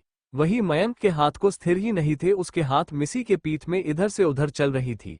दोनों ही 3 महीने की दूरी को इसी पल में खत्म करना चाह रहे थे। लगभग 15 मिनट के किस के बाद दोनों एक दूसरे से अलग हुए।